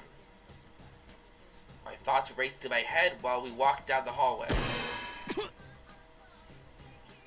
And I'm pretty sure something else rushed to my head as I hit another invisible wall.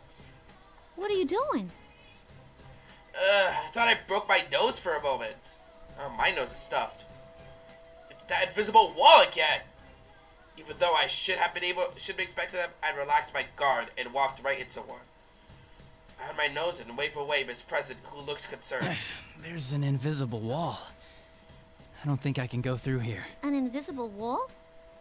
Oh, that must have been why you broke out of the mime act every now and then. Well, if I can pass through, it must only be blocking the tournament fighters. This world sure is out there.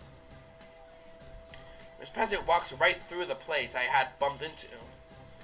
So that must be the case.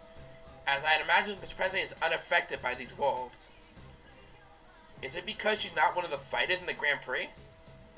Of course, if General Teddie really is her shadow, maybe the normal rules don't apply to her. Entrance of the school building is ahead of us.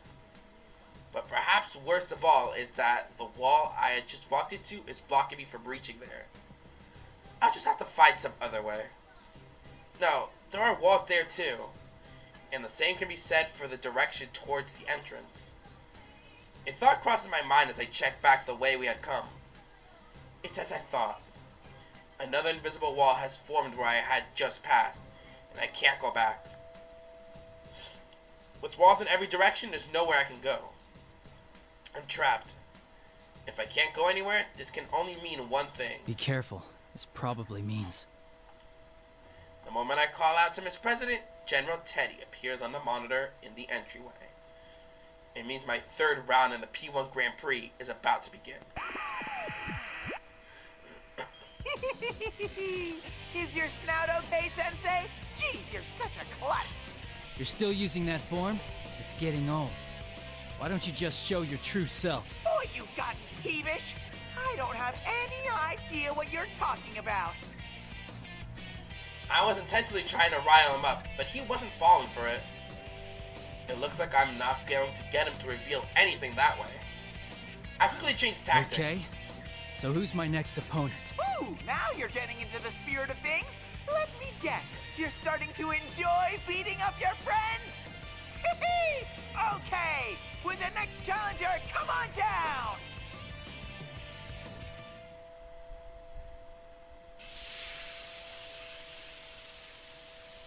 The general doesn't pick up on my intention and loudly yells what appears to be his pre-battle catchphrase. Smoke pours out. And who should appear from the smoke but the person I was expecting to see? 4 of us enter the TV together. I've already fought against Yosuke Yukiko. Then... That's what I thought. You're the last of us, after all. Yeah, I had a feeling you'd be next, too. Chie laughs along with me. For the moment there doesn't seem to be anything wrong with her, word and action, but I can't let my guard down around her. After all, I felt the same way when I encountered Yukiko too. But as they say, 3rd time's the charm. I have to see if Chie is in her right mind. I decided the best way to do this is to be calm and start a conversation with her. Chie, you know what they're doing, right? Before I can begin to explain, Chie cuts me off. I know. The stuff we say gets twisted around so we end up fighting each other, right? Don't worry. You're the son of a bitch who left us as soon as the last case ended, but you're still our good friend. I mean, you have it easy. You're just fighting your friends. I have to keep killing over and over, all because of you humans! Now this is obvious. Chie is clearly not herself. It's so blatant, her words don't offend me at all. Moreover, it's not just out of character, but Chie would never say anything like that. And you humans? That's as good as confessing that you're not human. Oh, right. Carnivore, was it? Miss President is watching us from nearby. She looks more dumbfounded than worried. Still, what Chie said at the end caught my attention. I had to keep killing over and over. More stuff about killing, huh? Miss President was talking about it earlier, too. This must be. It hurts. It hurts. It hurts. Hurts. Hurts. I'll give you a taste of the pain they put me through! She's not even trying to sound like Chie anymore. I can't even begin to understand what she's talking about. But if a shadow is intentionally making people say these things, what does this mean about Miss President killing each other, all because of humans? What kind of secret past could this new student council president of Yasogami be harboring? No, now's not the time for this. So I guess it's just things related to Labyrinth, since we're still going on the whole thing of... Oh, no, sorry, not Labyrinth. Miss Student Council President. The Steel Council President. Labyrinth. This is what she's thinking? I'll have to look into this after we've cleared up all the confusion between us. Let's do this, Chie. I ignore her words and draw my sword. Immediately, Rise's voice echoes through the area as if she was waiting for this. She's been waiting for all this stuff. Well, round 3 of the P1 Grand Prix already. Word on the street is that the carnivore may have a slight advantage. Will you, Senpai, all talk and no skill, manage to eke out a win this time? Let's get this show on the road. Ready? Here we go. I think it'd be best to start saving since they could insta-kill me at any time. Scene 9. Spunky dragon with deadly legs. I like how even they don't want to reveal her weight. Finally. Okay, that's what I figured. The UI is still the same for Ultimax. I actually thought they would have used the UI for the original Persona 4 Arena.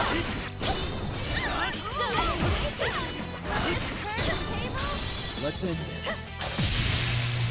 Bowser died while a million of them. I figured they would have probably used the AI for the original Persona 4 Arena. It's over. I don't remember checking, but I wonder if there's a setting that would allow me to actually change the battle UI where you see like the health and all that.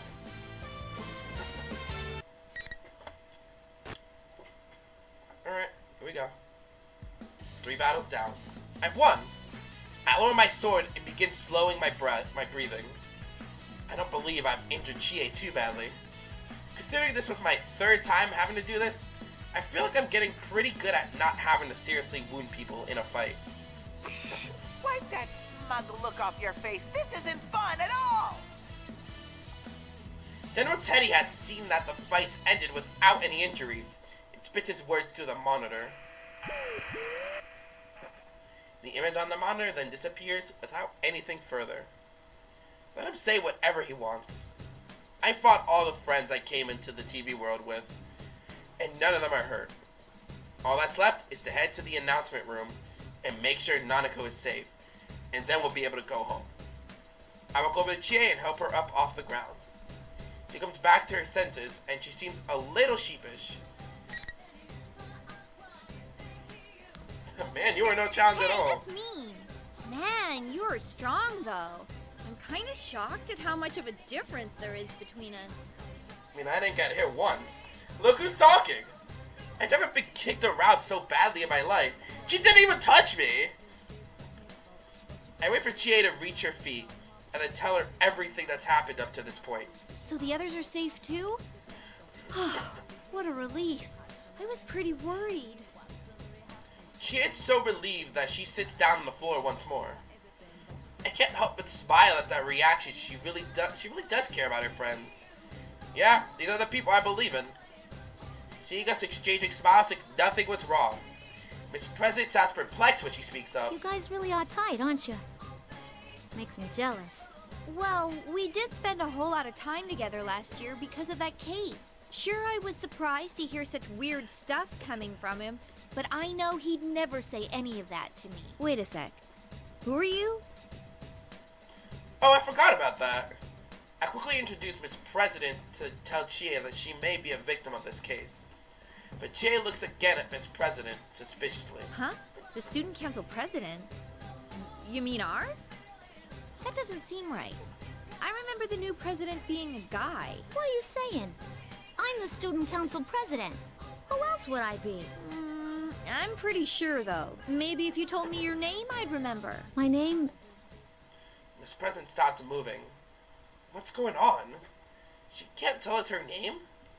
That's not that strange a question, is it? But for some reason, Miss President seems unable to answer. I sense some kind of incoherent melancholy from her. Chie and I share an intense glance. My name's... What's wrong? My memories. No, I don't want to fight anymore. Why do we have to kill one another? Kill one another? I gasp when I hear the words fall from her mouth.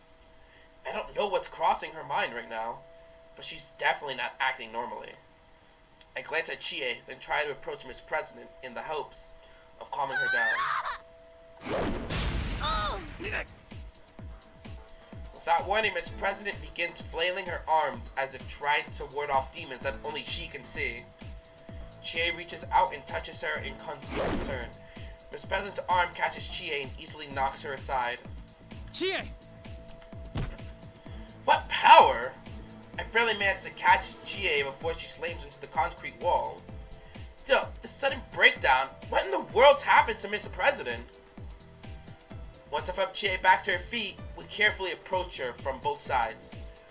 This would be a little rough, but it can't be helped. We can't ask her anything while she's like this. But at that moment... What?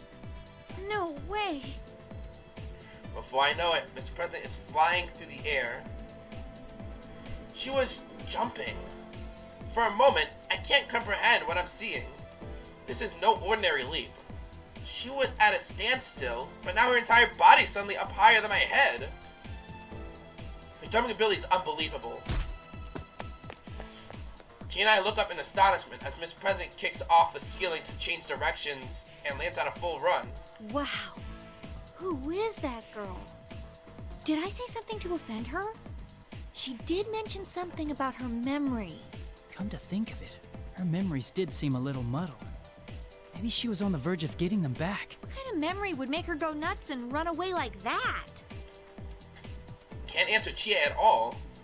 What if you had to kill each other? I hear Mr. President's sad voice in my head. Chia apparently wasn't expecting me to answer her, and she continues. I'll wait here. Make sure you rescue her, okay? Obviously. The voice is strong and confident. To drive the point home, she broke my chest with her finger as if ordering me. Even though she might be in danger herself, she's still worrying about others. All my friends are like that. That makes me really happy right now. Asks she if she'll be alright on her own. She fires back, let me worry about that. I nod to her and begin running after Miss President once more. I will save her no matter what. What's going on with her? Even though I was running as fast as I could, the invisible walls keep preventing me from making much headway. I attempted to strike at the walls with my persona, but nothing happened. So many invisible walls, one after another. Miss President can pass through them. I don't know if I can keep up the pursuit. The announcement room is still my destination. There's no way to know if that's where Miss President's headed as well. If there's a shadow waiting for me there, I'll need to get there anyway. Teddie and Rise should be in the announcement room. And if Nanako is being held captive, that's where she'd be as well. I have to keep running. But yeah, another wall blocks the hallway. Voice cracked. At first, I think that this is a dead end. I realized that I could cut through a classroom and come out on the other side of the wall. It's forcing me to enter the room rather than letting me go straight. This probably means I brace myself and put my hand on the door. Wow, we're in the school the whole time. The moment I step inside, a familiar voice echoes in my head, or in my mind. Hi. Senpai! Can you hear me? Please Rise? answer me! That voice. Is that you, Rise? The real one? So he understands the other one's a fake. The voice doesn't come from the PA system. I'm actually hearing it in my head. This has to be the work of Rise's persona. Thank goodness. I've been all alone since that weird fake Teddie captured me. And then you were all fighting each other. I could hear the relief in her voice. She sounds so different from the insensitive and rude voice that had been coming from the PA system. This is indeed the Rise I know. Where are you now, Rise? Can you locate where I am? I'm sorry, I don't think there's time. I'm stuck in the announcement room. Please, Senpai, you have to hurry. If you don't, he'll... Rise! What's wrong, Rise? There's no answer. The communication has been cut off. Has something happened in the announcement room? My heart begins racing. The enemy made us fight each other as participants in this tournament, but they had captured Rise as well. It's clear to me that they must have been worried about her using her persona's powers to tell us the truth, but that's not important right now. If she was just captured to prevent her from contacting us, then the enemy must think of Rise as being less valuable than those who had to fight. She sounds okay, but who knows what might happen to her now. I have to hurry. Pardon me for interrupting while you are lost in thought. A hand brushes my shoulder. In surprise, I jump away and draw my sword. I can't believe that I let myself get so lost in thought that I didn't notice someone until they touched me. This is the second time I've let myself get so distracted. I'm used to having my friends with me while we investigated last year. Can't pay attention to the entire world on my own. I need to brace myself. I look up and see another unfamiliar face. A girl with blonde hair and striking blue eyes. Wait, a girl? Her face and voice seem human-like, but the rest of her? There's metal everywhere, all over her body. For a moment, I wonder if this is just an elaborate costume, but I could see the interior framework of her body where her joints connect. I didn't mean to startle you. You're, It's nice to meet you. My name is Aegis. And no, I am not human. You are the one from the introduction video, listed as the sister complex there we go. Kingpin of Steel, Narukami-san. Correct? The question catches me off guard.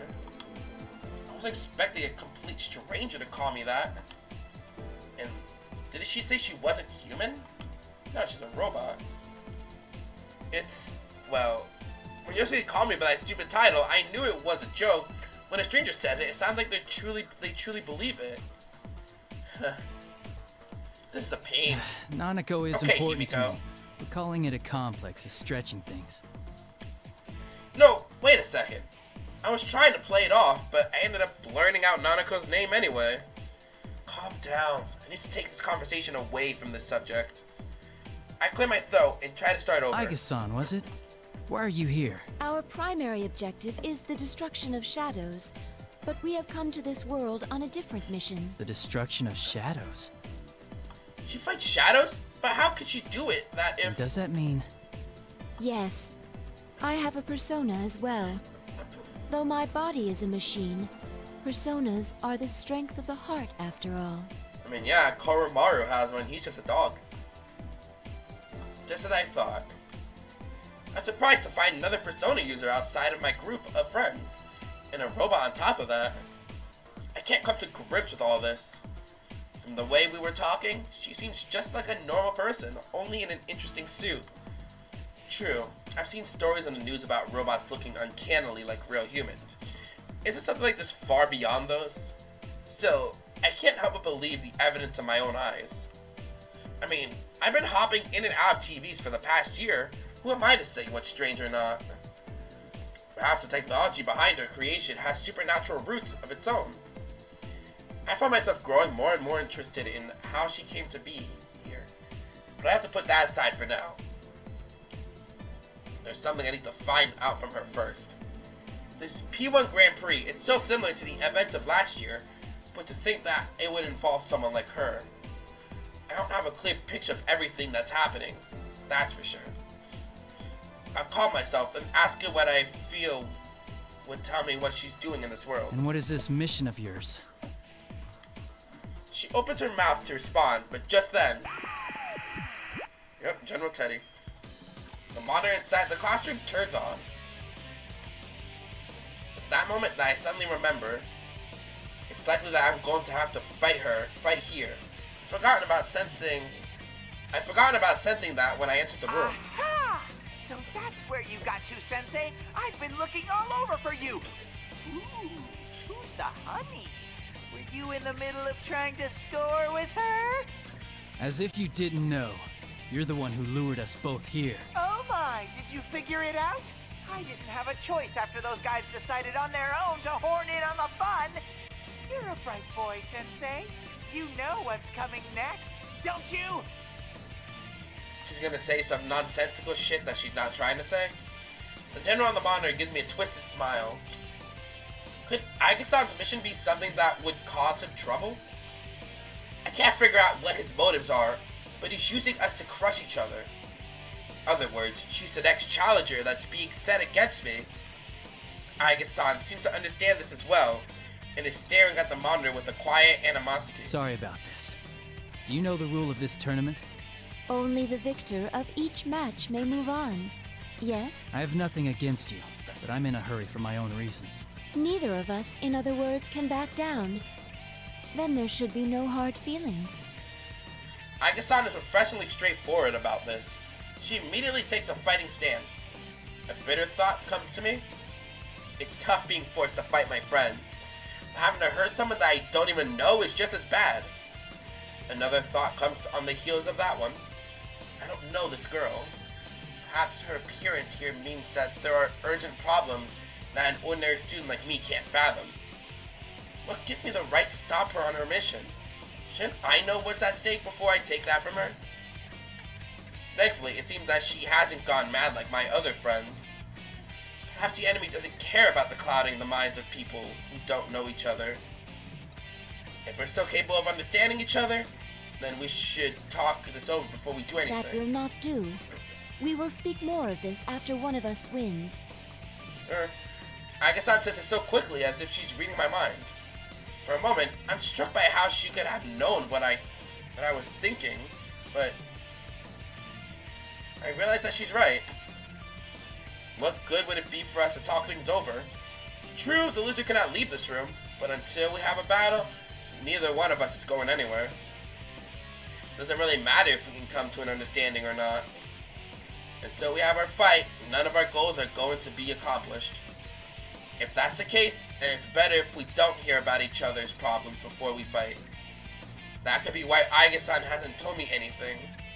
This must be her version of kindness. I silently ready my sword. Aga-san appears to smile slightly when I do. Right, I'm not going to give up what I'm fighting for either. I need Naruto and my friends to be safe. And I have to make sure that Miss President is okay. I will use everything I can to protect them. To thank her for her consideration, I make it a point to announce that I'm ready to start the fight. And here goes. There's no need to hold back. Indeed. Let us do battle. I guess.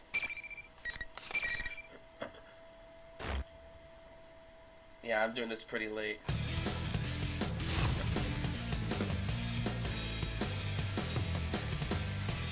Ah, so she was created in 2000. Finally! Fight! Damn it! No!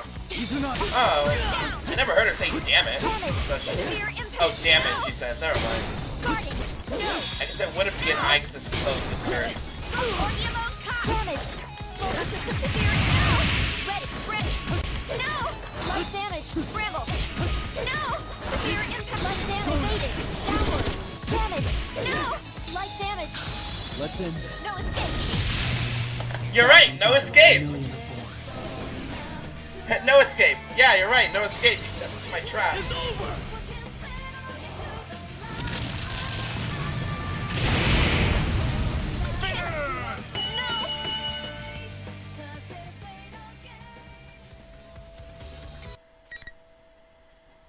Let's do it.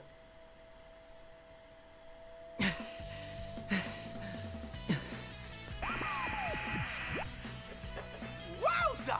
Now that's the sensei I know! That hunk of junk was no match for you! I'll put a sock in it, Teddie. Serves you right! Keep suffering! Friend against friend, beating the heck out of each other! A machine with the power of a persona. She was made to fight shadows, but I had no idea what she was capable of. I feel like my mind's been drained even more than my body. It angered me to see that the general is watching over us with an expression of joy, as if we were some performers for his amusement. I look up and glare at the monitor. I don't know why you're making us fight, but it's pointless. We aren't fighting because we hate each other. The reason we can fight is because we respect and trust each other. A low growl. That's the only sound I hear. The real Teddie's never made such a hateful sound.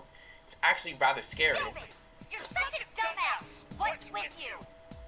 Yep, her voice. The image on the monitor distorts along with the outburst.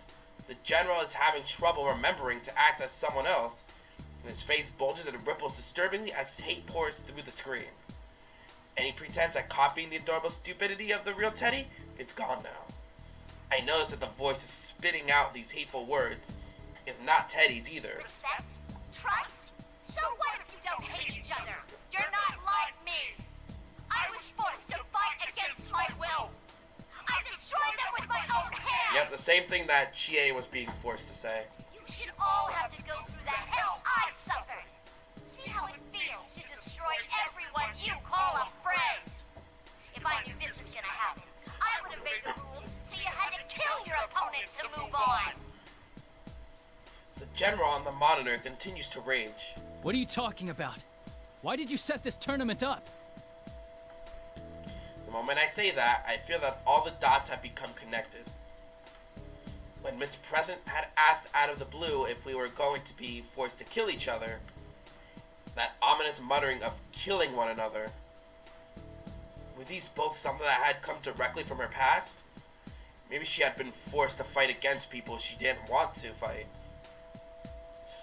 Has she been forced to destroy something that was precious to her? There's no way to know for sure, but it's possible. Considering this, it kind of explains why her shadow would have created a tournament like this. That is, she wanted us to feel what she went through. I may not be entirely correct, but I feel like I'm close to the truth. Should I just ask General Teddie about my suspicions? But as I'm considering raising my voice... Pardon my eccentric entrance. Elizabeth now. Someone comes crashing through the ceiling. What in the world? I rush over to Aigasa to protect her from the falling debris.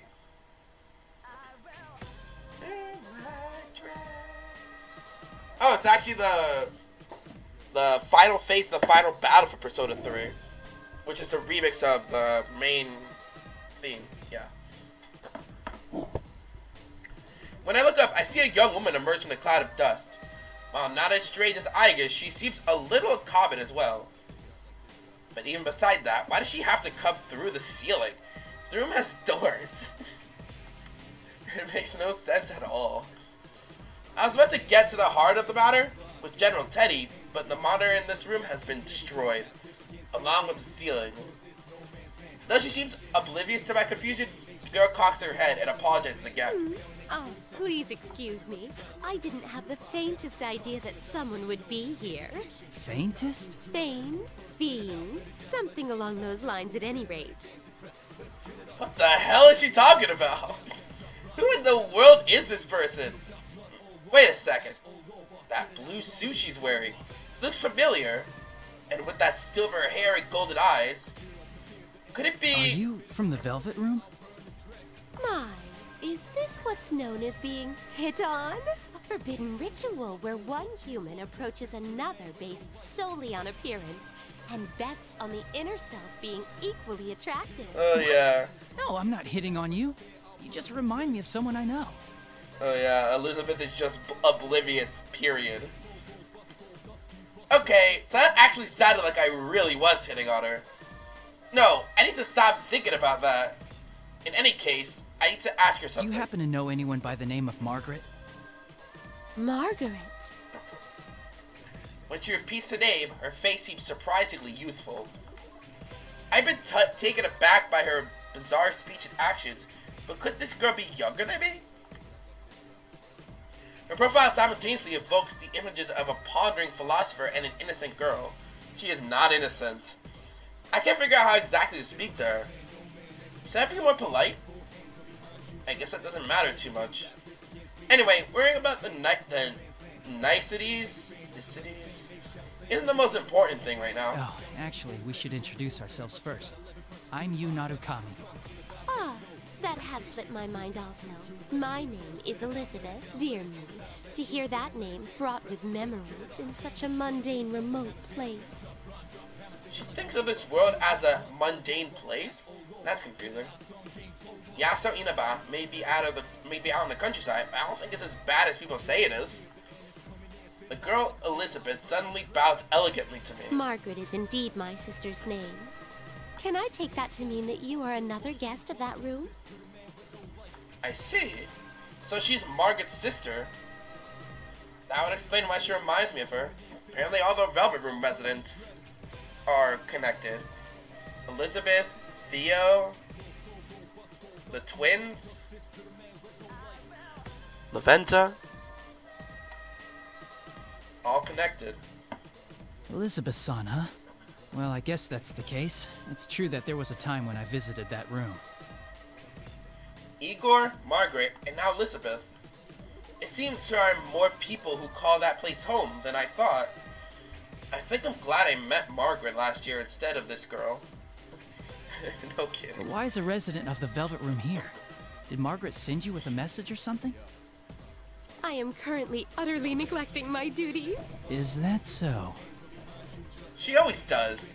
Doesn't really tell me much, and I have no response anyway. So what possessed her to come blasting in through the ceiling instead of using the door? I decided not to bother asking her that. I met so many different people over the last year.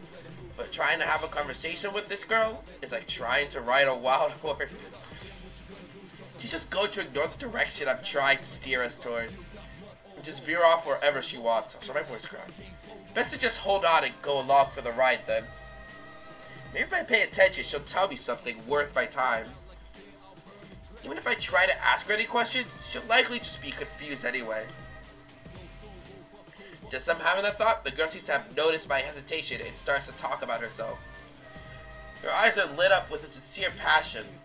She really is a hard one to read. I have a certain desire. It may take a very long time for it to be realized. In order for my wish to be granted, I require a power much greater than what I have. The power of the wild card that changes bonds into strength. I have a feeling that the key lies there. I know a little about the wild card, but... I feel that the first glue to granting my wish lies within that power. Glue? Flu? Influenza. Something along those lines at any rate. She's having trouble coming up with the right words, and I can hear the sincerity in her speech. Probably. In other words, I think she means that the power of the wild card is related to her desire and came here. I don't think it's worth it to ask how she knew I had that power, or where she found out about it. Just as I'm struggling to follow the meandering path of her conversation, she brings up an outrageous suggestion. Might I suggest that you and I fight? Oh, this is our 5th fight? What? Someone please tell me how she reached the conclusion that this was a good idea. I don't think I have a chance of talking her out of it, though. But, of course, I have to try, so I say. So many fights. Give me a break. Oh, how excited this is making me. My expectations. And of course she's not listening. Skyward at Mach speed. This is the Elizabeth I know, oblivious to everything and never listens to anyone. To be direct, I'd like for you to show me the potential slumbering within you. Let me make sure of something, just in case. You understand what I'm saying, right? There's no illusions at work? Such parlor tricks can get stuffed. I see. Okay. So you're actually in your right mind here. That's kind of, impressive. Her right mind isn't so right. Well, maybe she understood what I meant when I mentioned the illusions. If that's so, then she at least must have some idea of what's going on around here. And even though she might understand it, she still wants to fight me. I wonder though, if she's unrelated to General Teddie's plans and invite herself to the tournament, do the usual rules apply? As I think about it, Elizabeth-san taps her foot on the ground and takes a fighting posture. She really does want to fight. The huge leather-bound breaking in her hand opens as if by itself. Leather-bound book. Turn of power pours from the open book with a blue light. I can't believe that this strange girl has such unimaginable power. She seems so aloof. No, maybe more correct to call it an air of imminent violence. Correct! Alright. I won't be able to hold back. To be honest, I was really only saying that in the hopes of bluffing her. I have absolutely no room to hold back in this fight.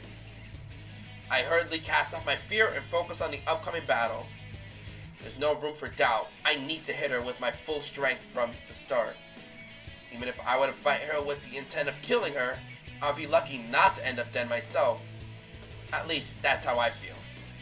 Elizabeth-san calmly begins the battle. Let us do this. Your fate is in the cards. Right. Fighting me of your own free will. Yep, that's the Elizabeth I know.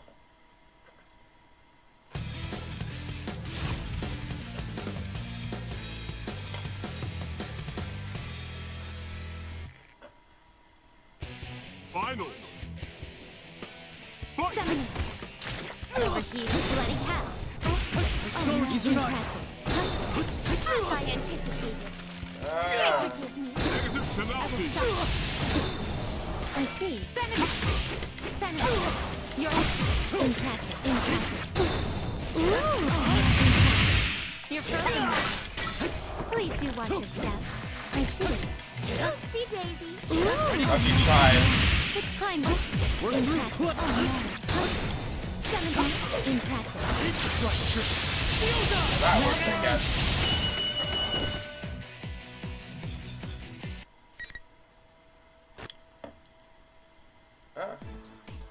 Just when I thought I'd managed to throw her off balance, Elizabeth-san gets back up elegantly, as if nothing had just happened.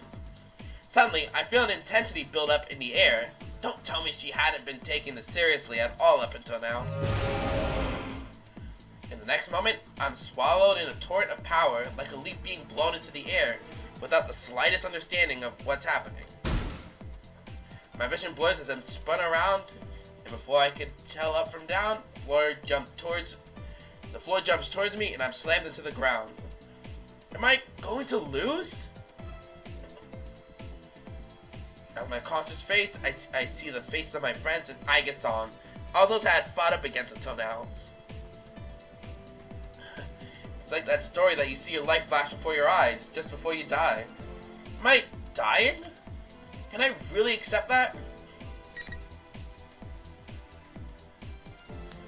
I'll fight to save my friends. I fight for my friends. I fight as much as I have to in order to save my friends. I have to keep fighting. I've come so far. I can't lose heart now. I desperately force my legs to move and manage to stand up again. Elizabeth-san shuts her book with an air of finality. I see. I am quite content with this outcome. It seems you possess true strength. The unyielding torrent of power suddenly ceases without warning. Sorry. I don't know what I'm thinking about now. Is it over? Even as I come to understand that. I'm sorry. I got something in my mind right now. It has nothing to do with this game, and so even as I come to understand that I continue to stand still unable to move. I believed you were at the limits of your stamina after the battle against Aigus earlier. In actuality, your heart almost gave in during your struggle with me. But each time you faltered, the many hearts supporting you gave you strength, helping you to rise again. She cuts herself off and nods to herself as to confirm something. Why? Why now? I got so much in my head right now. This was truly an intriguing battle. I believe our encounter has borne much flute. Flute? Flue? Chimneys. In any case, I am Chimneys? Where does that come from? Even after a battle, she acts like that. I feel like a fool for believing that she really would have killed me, even if it felt quite real at the time. Can't believe any of this. My legs give out under me, and I sink to the ground. Maybe she understands how I feel. Elizabeth-san looks straight into my eyes. May I ask you something? To continue fighting in order to prevent an undesirable future, it is a path of endless hardship. Would you still choose to walk it? Margaret had said something similar just before this tournament had begun. How I had overcome the ordeal concerning last year's case and opened the door. Margaret's and Elizabeth-san's words come together in my mind. Yeah. Working for a better tomorrow isn't just a one-time thing. The tomorrows keep coming. Opening the door is necessary, but it's not what's truly important. What's more important is making sure that you follow the path that's beyond the door. Only once you have that path in mind does it matter whether you've opened the door or not. That's how I feel. I would keep fighting for the future we want. Elizabeth-san smiles. It seems the former dweller of the Velvet Room is pleased with my answer. She must have chosen a path of her own at some point, and is doing everything in her power to see it through. I'm actually struggling right now because I'm trying to open a laugh that has no reason to be coming out. Maybe I'm jumping to conclusions, but I feel as if I'm able to understand her a little better now. Well then, it's time for me to bid you adieu. By your leave, I, Elizabeth, am out of here. With this, Elizabeth briskly walks out of the room. She caused me some trouble, but I've also learned something about myself as well. I think I'll call it a draw. As I wave goodbye to Elizabeth, I hear Aiga-san getting to her feet behind me. Oh, another theme from Persona 3. Are you alright? You shouldn't force yourself to move. I was concerned at first, but Aiga-san doesn't seem to be very hurt, or damaged, or whatever you would say. She was likely just knocked out. I had absolutely no chance of winning if I had gone easy on her. either. This is getting ridiculous. You are very kind. We've only just met, and yet you're worried about a machine like myself. Huh? Isn't that normal? Aga-san laughs at my confusion. Seeing you smile like that? I don't know. I just can't think of you as a machine. You have a heart, right? Then it doesn't matter whether you're man or machine. Aga-san stops laughing and thinks deeply for a moment. But after a few seconds, she looks back up at me with a serious look in her eyes. You have defeated me in single combat. That will make it difficult for me to continue forward, but I believe I can trust you. Will you listen to my mission directive? Of course. I have no reason to say no. I look Aga-san square in the eye and nod reassuringly. And so Aga-san told me about her directive, and it was truly surprising. There was another case involving personas and shadows outside of Inaba even before our adventure last year. And she is a weapon with a heart created with the express purpose of wielding a persona to fight the shadows. Oh, only weapon with a heart was quoted. Well, I talked like the rest of it was quoted. Whatever. She believed that this current situation came to be because someone had stolen a similar weapon and caused it to enter the TV world. So, there's another girl robot with a heart like you? And she's the cause of all this? We came to this world to retrieve her, my older sister, the 5th generation anti-shadow suppression weapon, Labris. There we is go. in this world somewhere. Nanako, Miss President, her shadow, and now Labris. I have a mountain of tasks to accomplish now. But even though I have a lot to do, I can't ignore any of it. Tell me more about Labris, and I'll do what I can to help you get her back. Unfortunately. Aga-san's expression clouds. She said that she was a machine, but she really is no different from a human. As I ponder this, I listen to what she has to say. It's discouraging. So you don't know what she looks like, what she can do, or what equipment she's loaded with?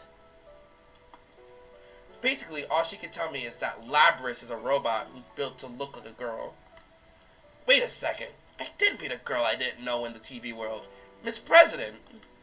Could Miss President be Labris? Is there a possibility that she looks, well, more human than you? You mentioned earlier that she was your older sister, so I assume she was built before you, but... My sister was an older model, a prototype for the 5th generation to be exact. It's doubtful that she would look more human than myself. Then there's no way Miss President could be Labris. I could tell at first glance that Aga-san was a machine. Miss President appears to be completely human. I never once considered that she might not be human until just now. But that just makes things even more complicated. What in the world is going on inside this TV? Alright, in any case, I'll keep an eye out for her. But right now, I'm heading to the announcement room. If Labris is the cause of this, then I'm bound to meet up with her eventually. I shrug slightly. I don't want to be so grave. Aga-san might sense what I'm trying to do and smiles. Thank you. I will trust my sister's fate to you. Of course. I give Aga-san a determined nod and run out of the classroom. But man, what a busy golden week. I have to make sure Nanako's okay. Find Miss President, unmask whoever's masquerading as Teddie, and I'll search for Labris somewhere in here. If this wasn't happening, I'd be kicking it with my friends at the Juness food court. Yukiko was trying to be coy, but I'm pretty sure that big bundle she was carrying was a boxed lunch she made for us. Is this actually after the time where she actually learned how to cook properly? As to how it might taste, well, let's not get sidetracked. I'm sure we'd all have enjoyed it anyway. Eventually, I would have called Nanako over and we would have bought some snacks together. There were things I want to buy from the Shiroku store, and maybe I could have made it to Sozai Daigoku in time to buy the last of their special croquettes. I want to talk with the owner of Daidara and get some books from the Yomanaido bookstore, which I never interacted with because I had all my stats maxed out. Actually, no, I did interact it once for the fishing, but I didn't even read the book. And I've had a steak bowl at Aya, hung out with the fox at the Tatsuhime Shrine, waited for my uncle so we could have dinner, and tomorrow I'd have gone fishing. If the one who ruined my vacation and caused all these problems is the same person who stole Labris, and if they've truly brought Nanako back into the TV world, I will catch them. They're not getting away from me. Not this time. As I run on, I come across yet another blue door. Perhaps the sign that I need to calm down. You know, I may have lost my cool for a moment. Someone here? Again? I reach towards the door with a relaxed smile. What's going on now? Margaret is in her usual position. I glance around to see if there's anyone else in here. It looks like her nutcase of a sister isn't here. Margaret notices me looking and sighs, a seductive sound that also conveys annoyance. It seems my sister has caused you some trouble. Elizabeth. Though this may mean that I'm not the only one who is drawn to the light of your potential. There's a hint of tenderness towards her sister in her words. Her sister must be important to her. I can tell from the look on her face. Do I look like that when I talk about Nanako? Do I look like that when I talk about Nanako? Just this weird look. Margaret pulls herself together and speaks again. You have gained a new resolve by overcoming many doubts and falsehoods. And Elizabeth. A new resolve. I find myself nodding along. You have reached the threshold of truth. But man's hearts are mutable. That is why a resolve to continue fighting is more important than any one victory or defeat. Yeah, I understand. But this will be a difficult battle without end. Are you equal to the challenge? The way she puts it makes it seem as if she was testing me. I don't respond immediately and think about the question. It would be lying to say that I'm not worried. I know that my heart can be swayed by change. There's no knowing what will happen from moment to moment. But even if then, I have my friends, if I'm not alone, I can do it. I see. Margaret nods slightly in response. I have heard your answer, but it's not enough. Remember what I told you before? The heart is shaken more by a single action than by 1,000 words. Before kissing me, yeah, I know. She smiles, my vision begins to blur. I hear words being repeated. I have reached the threshold of truth. Everything that's happened during the course of this case runs through my mind. The new appearance of the TV world, this tournament pitting us against each other, the student council president, and a fake Teddie. My encounter with a weapon with a heart, Agasan, searching for her sister Labris. And the determination that I've gained through these constant battles. What I must accomplish. How do I show what I've decided through my actions? Maybe I won't keep skipping the text in case I accidentally skip text. I don't want to have to backlog. It seems the number of invisible walls has decreased. Could this mean that the end is near? Just as I think that, I hear a familiar voice. That's enough! It's her. That was Miss President's voice. It was coming from the door to the announcement room. I finally made it. I opened the door to the announcement room and rushed inside. You're finally here. Hello, Sensei. Shadow Teddie. Congratulations! How does it feel to have won the P1 Grand Prix? The general smirks at me as I pass through the door. Behind him, Miss President and Rise.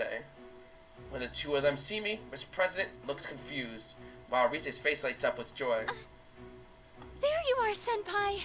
You're late. I have to stay cautious of the general, but I signal to the girls that everything will be alright now. The general is closer to them than I am. I can't afford to make any reckless moves just yet. And there's one more thing I need to know. Teddie, where's Nanako? I look around the announcement room, but Nanako is nowhere to be found. The general's face distorts with an ugly gleam. Nana-chan's right here. See? Slowly, the general extends the arm that was held behind him, and there was Nanako. Her arms are clutched to her chest. She slowly takes a few steps towards me, obviously frightened. Nanako! After taking a step forward, I noticed something bizarre. The general disappeared. For a brief instant, my full attention had been focused on Nanako. The general had been standing directly behind her. Now he's gone. How could he have gone somewhere else that quickly, right in front of me, without me noticing? Bro. While I'm confused about the General's disappearance, Nanako weakly calls to me. Being in the TV world has obviously taken a toll on her. She totters towards me unsteadily, looking ready to collapse at any moment. I could think about the General later. I have to save Nanako right now. As I reach out to her, Rise yells. Senpai, no! Nanako-chan's not there! Nanako's not here? What is she saying? She's right here. Just as I'm about to say so, my hand stops. Something's not right. I try to look into Nanako's face once more. And in her eyes, I saw madness. Oh, so close! Just a little more and Sensei would have been a goner! Thanks, Rise. Bastard. Yep. Prying on her weakness. I barely reacted in time to draw my sword to block the attack. The General suddenly appeared out of nowhere to attack me with his cane. And I get a good look at him as our weapons clash together. I see the madness in his face, the same madness that I had seen in Nanako's only a moment before. That's when I noticed that Nanako had disappeared. What's going on? You've got it wrong, Senpai. It's all been him from the beginning. He can make whoever's looking at him see him as someone else. So he's not actually taking on other forms? No, he's just distorting the things you see and hear. I mean, we figured that out with everyone else we battled. Well, almost everyone else. I guess, and Elizabeth just battled on her own. That's right, the enemy's able to control what I see and hear. I realized that after all the battles I'd had today, seeing Nanako had made me forget all that. The General laughs at this. It's hard for me to show someone who isn't here. But you actually saw this Nanako girl? You're hopeless. Just like how my friends hadn't actually gone crazy before our fights, Nanako had never been brought into this world in the first place. The appearance before me is a fake. He distorted our senses all to make us suffer. But just as I thought, he couldn't deceive Rise's persona abilities. That's why he kidnapped her, to keep her from warning us during his tournament. Now that I know that, I push the General's cane away and jump back towards the girls in order to distance myself from him. Good. Now I'm between them and the General. I then look straight at the one behind the bizarre situation. Who in the world are you? You still can't tell? Seriously, the level of intelligence around here. Find them. Here. Get a good look.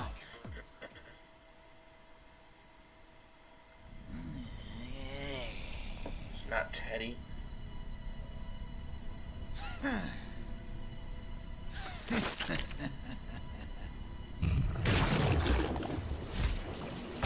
Oh boy.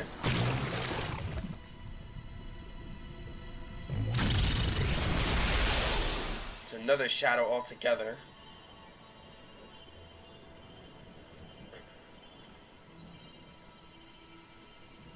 Labras. Or the one we come to know as Labras.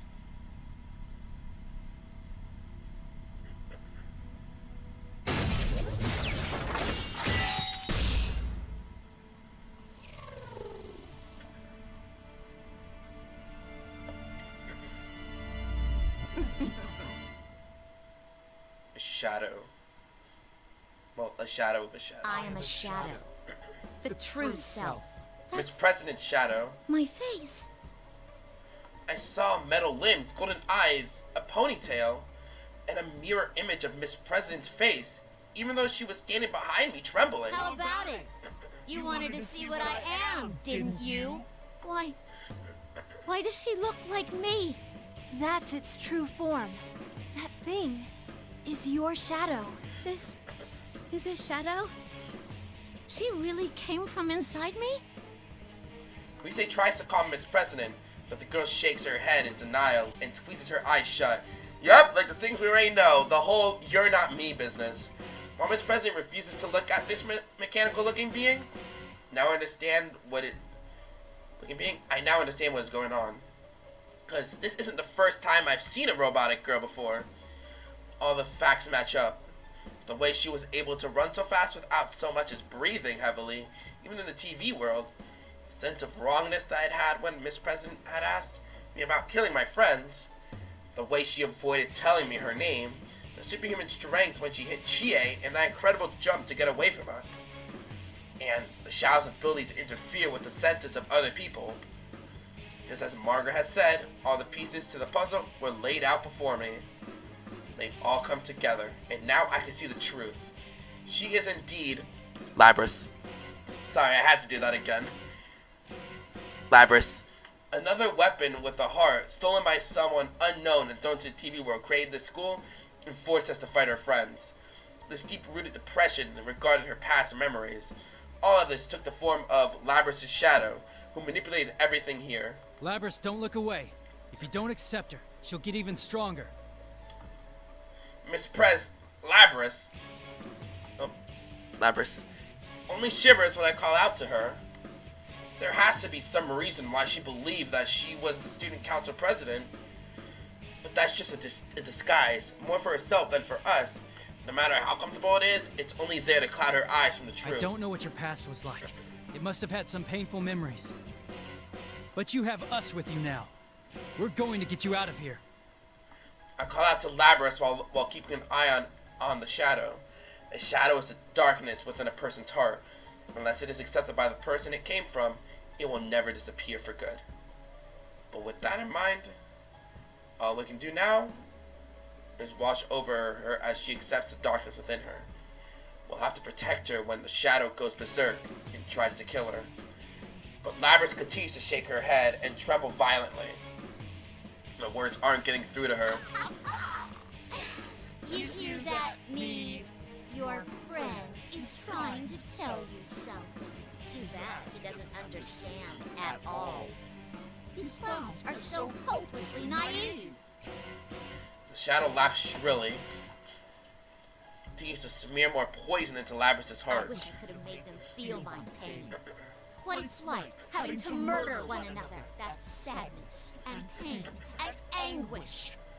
Everything went black, and I was always left alone. I'm a weapon.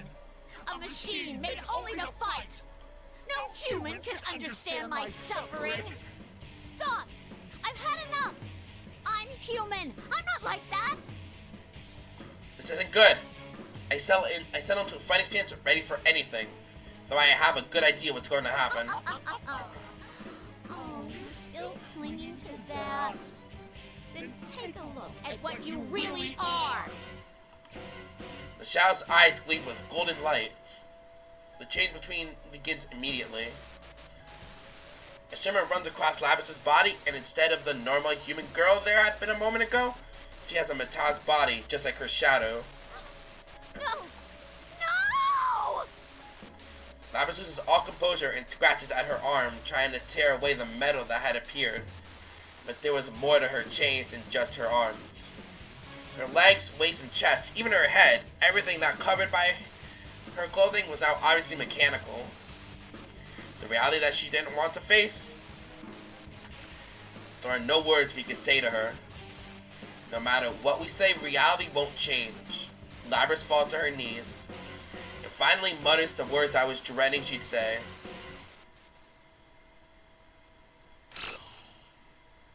Be continued.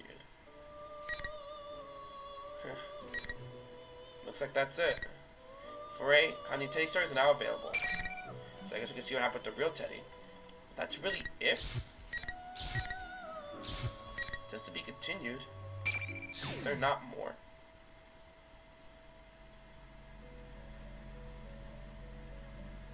No, that's it.